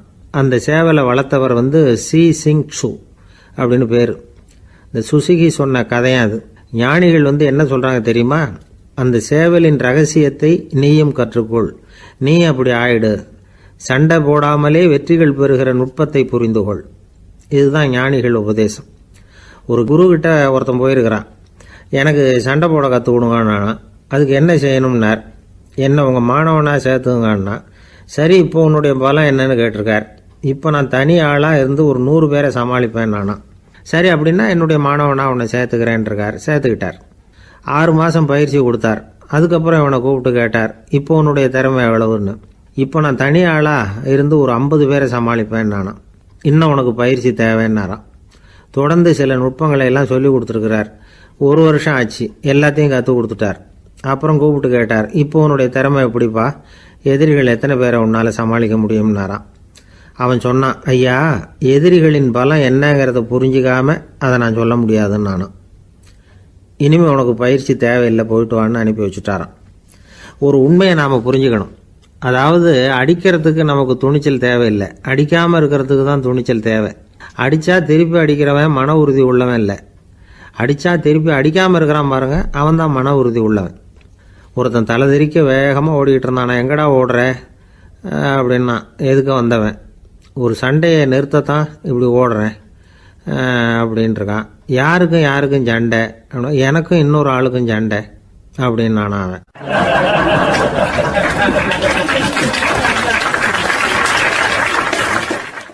பொங்கல் திருநாள். பொங்கல் திருநாள்னா இது ஏதோ அறுவடை திருநாள் அப்படின்னு சொல்லுவோம். அதாவது வருஷம் பூரா நாம் பாடுபட்டு அதனுடைய பலனை அனுபவிக்கிற நாள் அப்படிங்கிறது நாம் சொல்லிகிட்டு இருக்கிறது. இது முக்கியமாக இது ஒரு நன்றி அறிவிப்பு நாள் அப்படின்னு சொல்லுவாங்க. இன்றைக்கி நிறைய நன்றி அறிவிப்பு கூட்டம்லாம் நடந்துக்கிட்டு இருக்குல்ல, அது மாதிரி விவசாயிகள் நடத்துகிற ஒரு நன்றி அறிவிப்பு விழா இது. யாருக்கு நன்றி சொல்கிறாங்கன்னா ஆதவனுக்கு. அதாவது சூரியன் இல்லைன்னா விவசாயம் இல்லை. அதனால் ஆதவனுக்கு நன்றி செலுத்துகிற நாளாக இந்த பொங்கல் திருநாளை நாம் கொண்டாடுறோம். அதாவது இந்த பொங்கலில் விவசாயிகள்கிட்டேருந்து நிறைய பண்புகளை நாம் தெரிஞ்சுக்க வேண்டிய நாள் இது. விவசாயிகள் அவங்க விவசாயம் முன்னேறி இருக்கிற அளவுக்கு விவசாயிகளுடைய வாழ்க்கை தரம் முன்னேறலை. அந்த அளவுக்கு அவர்கள் நாட்டுக்காக உழைச்சிக்கிட்டு இருக்கிறாங்க. அந்த காலத்திலே அதை பற்றி ஒரு கதை சொல்கிறது உண்டு. ஒரு வயசான ஆள் நிலத்தில் ஏறு உழுதுகிட்டு இருந்தாராம். கிழிஞ்சு போன ஒரு சின்ன துண்டை தான் இடுப்பில் கட்டியிருந்தாராம். தலையில் ஒரு கந்தலை சுற்றி இருந்தார். உடம்பு பூரா சேரு, ரொம்ப ஏழை. ஏறு ஓட்டிகிட்டு இருக்கிறவர் வேறு எப்படி இருப்பார்? இருந்தாலும் அந்த ஆள் ரொம்ப ஜாலியாக பாட்டு பாடிக்கிட்டே ஏறு உழுதுகிட்டு இருந்தாராம். உடம்புல தான் அவர் ஏழையை தவிர மனசில் ஒரு ஏழையாக தெரியல. அந்த சமயத்தில் அந்த நாட்டு ராஜா அந்த பக்கமாக குதிரை மேலே வந்தாராம். வேட்டைக்கு போயிட்டு பரிவாரங்களோடு திரும்பி வந்துக்கிட்டு இருக்கிறார். ரொம்ப செல்வ செழிப்பில் இருக்கிற ராஜா அவர் இந்த வயசான விவசாயியை பார்த்துருக்கார். இந்த ஆள் ரொம்பவும் ஏழைங்கிறது அவர் பார்த்தாவே பளிச்சுன்னு தெரியுது. கட்டிக்கிறதுக்கு நல்ல துணி இல்லை, உடம்போ இழைச்சி போயிருக்குது, வயிறு முதுகில் போய் ஒட்டிக்கிட்டு இருக்கு, கண்ணு குழி விழுந்து போயிருக்குது. ஆனாலும் முகத்தை பார்த்தா சந்தோஷமாக இருக்கிற மாதிரி இருக்குது. இவ்வளோ உற்சாகமாக பாடிக்கிட்டு இருக்கிறாரே அப்படின்னு ஆச்சரியமாக நினச்சி பார்த்தார் அந்த ராஜா. சரி, அவர்கிட்ட கொஞ்சம் பேச்சு கொடுத்து பார்க்கலாம் அப்படின்னு முடிவு பண்ணார். ஐயா பெரியவரே, இப்படி கொஞ்சம் வர முடியுமான்னாராம். பொழுது போகிறதுக்குள்ளே நான் இந்த வயல் பூரா உழவு ஓட்டி ஆகணும், அதனால் பேசுகிறதுக்கு நேரம் இல்லை அப்படின்னாராம் அந்த பெரியவர். என்ன அவ்வளவு அவசரமாக? மீதி இருந்தால் நாளைக்கு உழுதக்கூடாதா? அது சரி, உனக்கு எத்தனை ஏக்கர் நிலம் இருக்குது அப்படின்னு விசாரிச்சிருக்கார் ராஜா. எனக்குன்னு சொந்தமாக உள்ளங்கை அளவு கூட நிலம் கிடையாது. இது எங்கள் முதலாளியோட நிலம். இதை பூராவும் உழுது முடித்தாதான் அவர் கூலி கொடுப்பார். நான் கூலிக்கு உழுதுகிட்டு இருக்கிறேன். உங்ககிட்ட பேசிக்கிட்டு இருந்தால் அவருக்கு துரோகம் பண்ணது மாதிரி ஆகிடும் அப்படின்னாராம். ராஜா குதிரையை விட்டு கீழே இறங்கினார். வரப்பில் நடந்து அந்த பெரியவர்கிட்டே போனாராம். சரி, ஒரு நாள் பூரா உழுதா உனக்கு எவ்வளவு கூலின்னு கேட்டிருக்கார். 8 அணா கூலி கிடைக்கும்னாராம் அவர். இது ரொம்ப காலத்துக்கு முன்னாடி நடந்த ஒரு சம்பவங்கிறதுனால அப்போ 8 அணா கூலிங்கிறது ரொம்ப பெருசு. இருந்தாலும் அதுவும் அந்த ராஜாவுக்கு பெரிய கூலியாக தெரியல. இவ்வளவு தானா, இதை வச்சுக்கிட்டு நீ எப்படி காலம் தள்ளுற அப்படின்னாராம். ஒன்றும் கவலை இல்லை அப்படின்னாராம் அவர். ராஜாவுக்கு ரொம்ப ஆச்சரியமாக போச்சு. 8 அணா கூலி வாங்குகிற இந்த ஆள் கவலை இல்லாமல் இருக்கிறார், ஏராளமான வசதியோடு இருக்கிறன்னா கவலை இல்லாமல் வாழ முடியலையே அப்படின்னு நினச்சி பார்த்துருக்கார். அது சரி, 8 அணாவில் எப்படி குடும்பம் நடத்துகிற அப்படின்னு கேட்டாராம். எனக்கு கிடைக்கிற 8 அணாவில் 2 அணா குடும்பத்துக்கு செலவழிக்கிறேன், 2 அணா பழைய கடனுக்கு கொடுக்குறேன், 2 அணா தர்மம் செய்கிறேன், 2 அணா வட்டிக்கு கொடுக்குறேன், ஒரு குறையும் இல்லைன்னாராம். ராஜாவுக்கு ஒன்றும் புரியல. எனக்கு ஒன்றும் புரியலேன்னு இருக்கார். ஐயா, எனக்கும் என் மனைவிக்கும் 2 அணா செலவாகுது. வயசான அம்மா அப்பா இருக்கிறாங்க, சின்ன வயசில் என்னை காப்பாற்றினவங்க அவங்க. அந்த கடனுக்கு 2 அணா செலவாகுது, அது பழைய கடன். என் தங்கச்சி ஒருத்தி ஆதரவு இல்லாத நிலைமையில் தன்னுடைய மகனோட என் வீட்டில் இருக்கிறா. அவளுக்கும் அவள் மகனுக்கும் 2 அணா செலவு பண்ணுறேன், அது தர்மம். எனக்கு 2 பிள்ளைங்க இருக்கிறாங்க, அவங்களுக்கு 2 அணா செலவு பண்ணுறேன், அது வட்டிக்கு கொடுக்கறது மாதிரி. பிற்காலத்தில் அவங்க எங்களை காப்பாற்றுவாங்க. அந்த வகையில் நான் திருப்தியோடு வாழ்ந்துக்கிட்டு இருக்கிறேன் அப்படின்னாராம். ராஜாவுக்கு அர்த்தம் புரிய ஆரம்பிச்சுதான். அந்த பெரிய நிலத்தை விலை கொடுத்து வாங்கி அந்த பெரியவருக்கே தானமாக கொடுத்துட்டாராம். இப்போ உழுதவருக்கே நிலம் சொந்தமாகிட்டுது. அன்னையிலேருந்து அரசனுக்கும் ஆறுதல் கிடைச்சிதான். இப்படி ஒரு கதை சொல்லுவாங்க. 8 அணா வருமானத்தை வச்சுக்கிட்டு எப்படி காலத்தை தள்ளுறதுன்னு சொல்கிறதுக்காக இந்த கதையை சொல்கிறதாக யாரும் தப்பாக நினச்சிக்கக்கூடாது. கிடைக்கிறத எப்படி பங்கு போடுறார், எப்படி திருப்தியாக வாழறார் அப்படிங்கிறது தான் முக்கியம். அது மாதிரி இன்றைக்கு இந்த பொங்கல் திருநாளில் உழவர்கள் மனசு மகிழ்ச்சியாக இருந்ததுன்னா அது எல்லாரும் மகிழ்ச்சியாக இருக்கிறது மாதிரி அர்த்தம். அதனால் அவர்கள்ட்டேருந்து நாம் பாடம் கற்றுக்கணும். சில உழவர்கள் தங்கள் நிலத்தில் விளையிறத தாங்கள் சாப்பிட மாட்டாங்க, அடுத்தவங்கள்ட்ட விற்றுட்டு சந்தையில் போய் வேறு அரிசி வாங்கிட்டு தான் இவங்க சாப்பிடுவாங்க. அப்படிப்பட்ட விவசாயிகள்லாம் இது உண்டு. பங்கிடுகிற பண்பை உழவர்கள்ட்டேருந்து கற்றுக்கொள்ளுங்கள் அப்படிம்பாங்க. ஒரு ஆள் நிம்மதியாக மகிழ்ச்சியாக இருந்தானா, உங்கள் நிம்மதிக்கும் மகிழ்ச்சிக்கும் என்ன காரணம்னு கேட்டிருக்கார் இன்னொருத்தர். என்கிட்ட இருந்தது பூராவையும் என் பிள்ளைங்களுக்கு சமமாக பங்கு போட்டு கொடுத்துட்டேன், எனக்குன்னு எதுவுமே வச்சுக்கல, அதுதான் நிம்மதிக்கு காரணம்ன்றிருக்கான். உங்ககிட்ட இருந்தது எவ்வளவு இருந்தது அப்படின்னு கேட்டிருக்காரு அவர். மொத்தமாக ஒரு 50,000 ரூபா இருக்கும் அப்படின்னு இருக்கான். அவ்வளவும் பணமாகவே இருந்ததா அப்படின்னு கேட்டிருக்காங்க அவங்க. இல்லைங்க, அவ்வளவும் கடன், அதை தான் பிரித்து கொடுத்துருக்கேன் பிள்ளைங்கக்கிட்ட அப்படின்னு நானும் அவன்.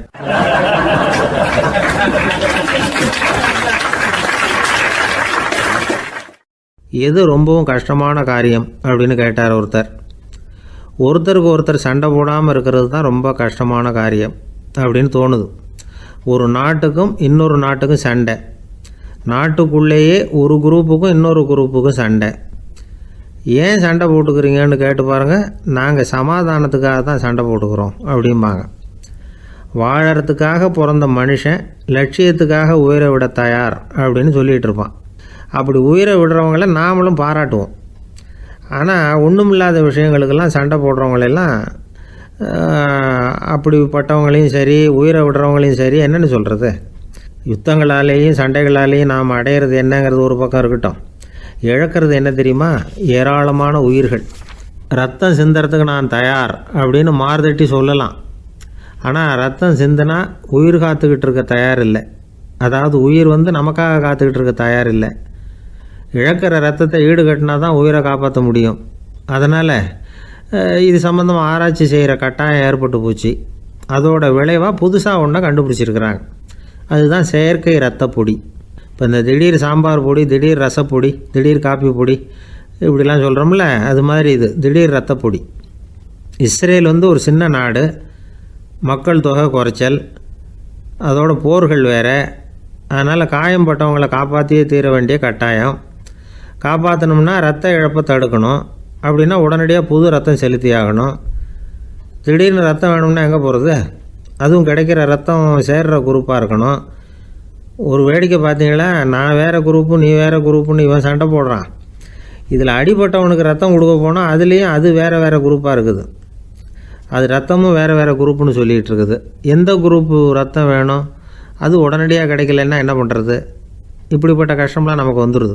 இதுக்காக தான் விஞ்ஞானிகள் இந்த ரத்த பொடியை கண்டுபிடிச்சிருக்கிறாங்க. அதாவது ஒரு ஆள் அடிபட்டு போட்டான்னு வச்சுங்களேன், அவனுக்கு ரத்தம் கிடைக்கல, உடனே என்ன பண்ணலாம்? இந்த சுத்தப்படுத்தப்பட்ட தண்ணீரை கொஞ்சம் எடுத்துக்க வேண்டியது. அதில் இந்த இரத்த பொடியை கரைக்க வேண்டியது. இப்போ இந்த செயற்கை ரத்தம் வந்து தயாராகிட்டுது. இதை அந்த ஆள் உடம்புல ஏற்றி விட்ற வேண்டியது. இயற்கையாக நம்ம உடம்புல இருக்கிற ரத்தம் என்னென்ன வேலை செய்யுதோ அதே வேலையை இதுவும் செய்யும். அதாவது ஆக்சிஜனை உடம்புல எல்லா இடத்துக்கும் எடுத்துகிட்டு போகுது. அந்த வேலையை இந்த செயற்கை ரத்தமும் செஞ்சுருது. ஆனால் ஒரு விஷயம், இந்த செயற்கை ரத்தம் ஒரு அவசரத்துக்கு தான் உபயோகப்படுத்தலாம், ஒரு முதல் உதவி மாதிரி. அதை அப்படியே நிரந்தரமாக விட்டுற முடியாது. பின்னாடி வந்து தேவையான குரூப்பு உண்மையான ரத்தம் கிடைச்ச உடனே அதை செலுத்திக்கணும். உண்மையான ரத்தத்தை 20லேருந்து 40 நாள் வரைக்கும் தான் பாதுகாக்க முடியும். அதுவும் குளிர்பதன பெட்டியில். அதுக்குள்ளே உபயோகப்படுத்தலைன்னா அது வீணாக போயிடும். இந்த ரத்த பொடி அப்படி இல்லை, எவ்வளோ நாள் வேணும்னாலும் அப்படியே வச்சுருக்கலாம். குளிர்பதன பெட்டியும் தேவையில்லை. ஆனால் ஒன்று, இது தண்ணியில் கலந்து செயற்கை ரத்தமாக ஆக்கிவிட்டா அதோட வலு 72 மணி நேரம் தான், அதாவது 3 நாள். அதுக்குள்ளே அந்த ஆசாமியை எங்கேயாவது ஆஸ்பத்திரிக்கு தூக்கிட்டு போய் உண்மையான ரத்தத்தை கொடுத்துடணும். சண்டையில் அடிபடுறவங்க, சாலை விபத்தில் அடிபடுறவங்க, இவங்களுக்கெல்லாம் அவசரத்துக்கு கை கொடுத்து உதவுறது இந்த செயற்கை ரத்த பொடி. அதுக்கப்புறம் நாம் கொடுக்குற ரத்தம் தான் அவங்கள காப்பாற்றணும். இன்றைக்கி வந்து ரத்தத்தை தானமாக கொடுக்க தயாராக இருக்கிற நல்ல உள்ளங்கள் ஏராளம். எவ்வளவு ஆக்சிடெண்ட்டு, ஆப்ரேஷன், இதில் சம்மந்தப்பட்டவங்களை வந்து காப்பாற்றுறது நாம் தானமாக கொடுக்குற ரத்தம் தானே. ஒரு ஆக்சிடெண்ட்டு, ஒரு ஸ்கூட்டர் ஒரு ஆள் மேலே மோதி விட்டுது. பார்த்து வரக்கூடாதா அப்படின்னா அந்த ஆள், நீ தான் பார்த்து நடக்கணும், ஏன்னா 20 வருஷமாக நான் அந்த ஸ்கூட்டரை ஓட்டிக்கிட்டு இருக்கிறேன் அப்படின்னானா இவன். இதுக்கு அவன் சொன்னானா, நீ தான் பார்த்து ஓட்டணும், ஏன்னா 40 வருஷமாக நான் இப்படி நடந்துக்கிட்டு இருக்கிறேன் அப்படின்னானா.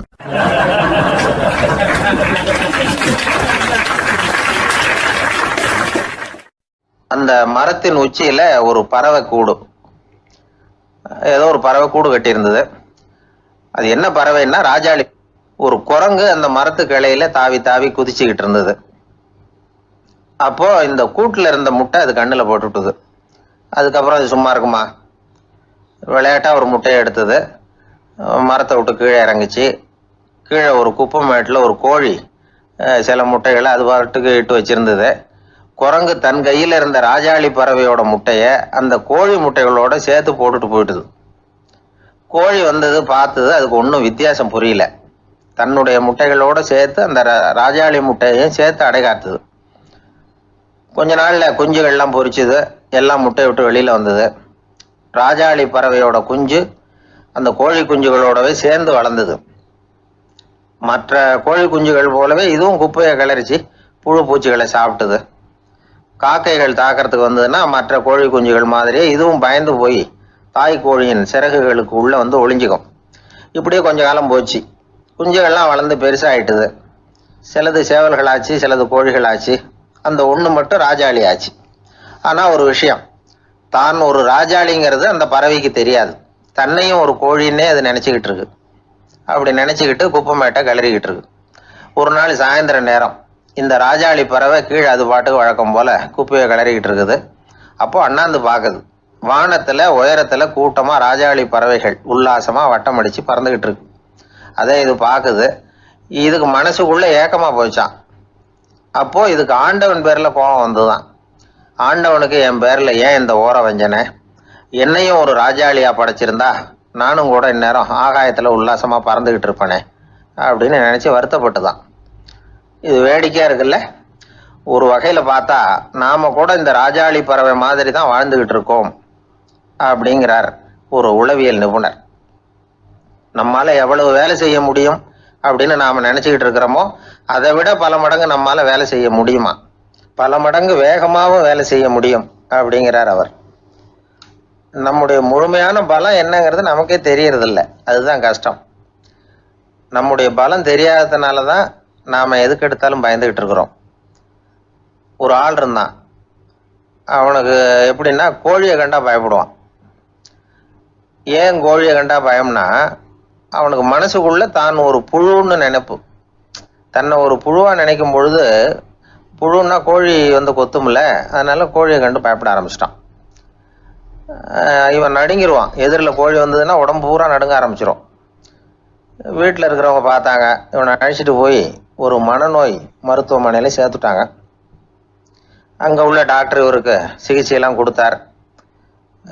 ஒரு வாரம் இவனை தங்க வச்சு வேண்டிய சிகிச்சையெல்லாம் கொடுத்து மன ரீதியாக அவனை மாற்றி சரி இனிமேல் நீ வீட்டுக்கு போகலாம்னு சொல்லி அனுப்பி வச்சார். வீட்டுக்கு புறப்பட்டான்.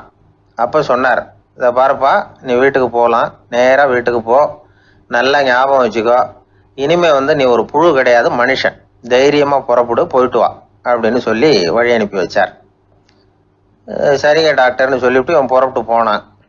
பாதி வழி போயிருப்பான். லேசாக நிமிர்ந்து பார்க்குறான், எதிரில் ஒரு கோழி வந்துக்கிட்டு இருக்கு. அது பாட்டுக்கு சாதாரணமாக நடந்து வந்துக்கிட்டு இருந்தது. அவ்வளவுதான், இவன் உடம்பு கிடுகிடுன்னு ஆட ஆரம்பிச்சுட்டுது. திரும்பி ஓடி வந்துட்டான். டாக்டர் கேட்டார், ஏன்ப்பா திரும்பி ஓடி வந்துட்டேன்னு. பாதி தூரம் போயிட்டேன் டாக்டர், எதிரில் ஒரு கோழி வந்துக்கிட்டு இருக்குது, அதான் பயமாக இருந்தது, வந்துட்டேன்னா. டாக்டருக்கு ஒரு மாதிரி ஆகிடுது. அவர் சொன்னார், இதை பாருப்பா, நான் தான் சொன்னேனே, நீ ஒரு புழு இல்லை, மனுஷன், இனிமேல் நீ புழு கிடையாது, நீ ஒரு மனுஷன், நீ ஒரு புழு இல்லைங்கிறது இன்னமும் உனக்கு புரியலையா அப்படின்னார் டாக்டர். நான் புழு இல்லைங்கிறது எனக்கு தெரிஞ்சுட்டுது டாக்டர், இது அந்த கோழிக்கு தெரியுமான்னு தெரியலையே அப்படின்னா. இவெல்லாம் எந்த காலத்தில் மாறுறது? அதனால் வாழ்க்கையில் வெற்றி பெறணும் அப்படின்னு நினைக்கிறவங்க யாராக இருந்தாலும் தன்னுடைய பலம் என்ன அப்படிங்கிறத முதல்ல புரிஞ்சுக்கணும். தன்னுடைய சக்தியை புரிஞ்சுக்கிட்டவன் வெற்றி பெறுவது நிச்சயம்.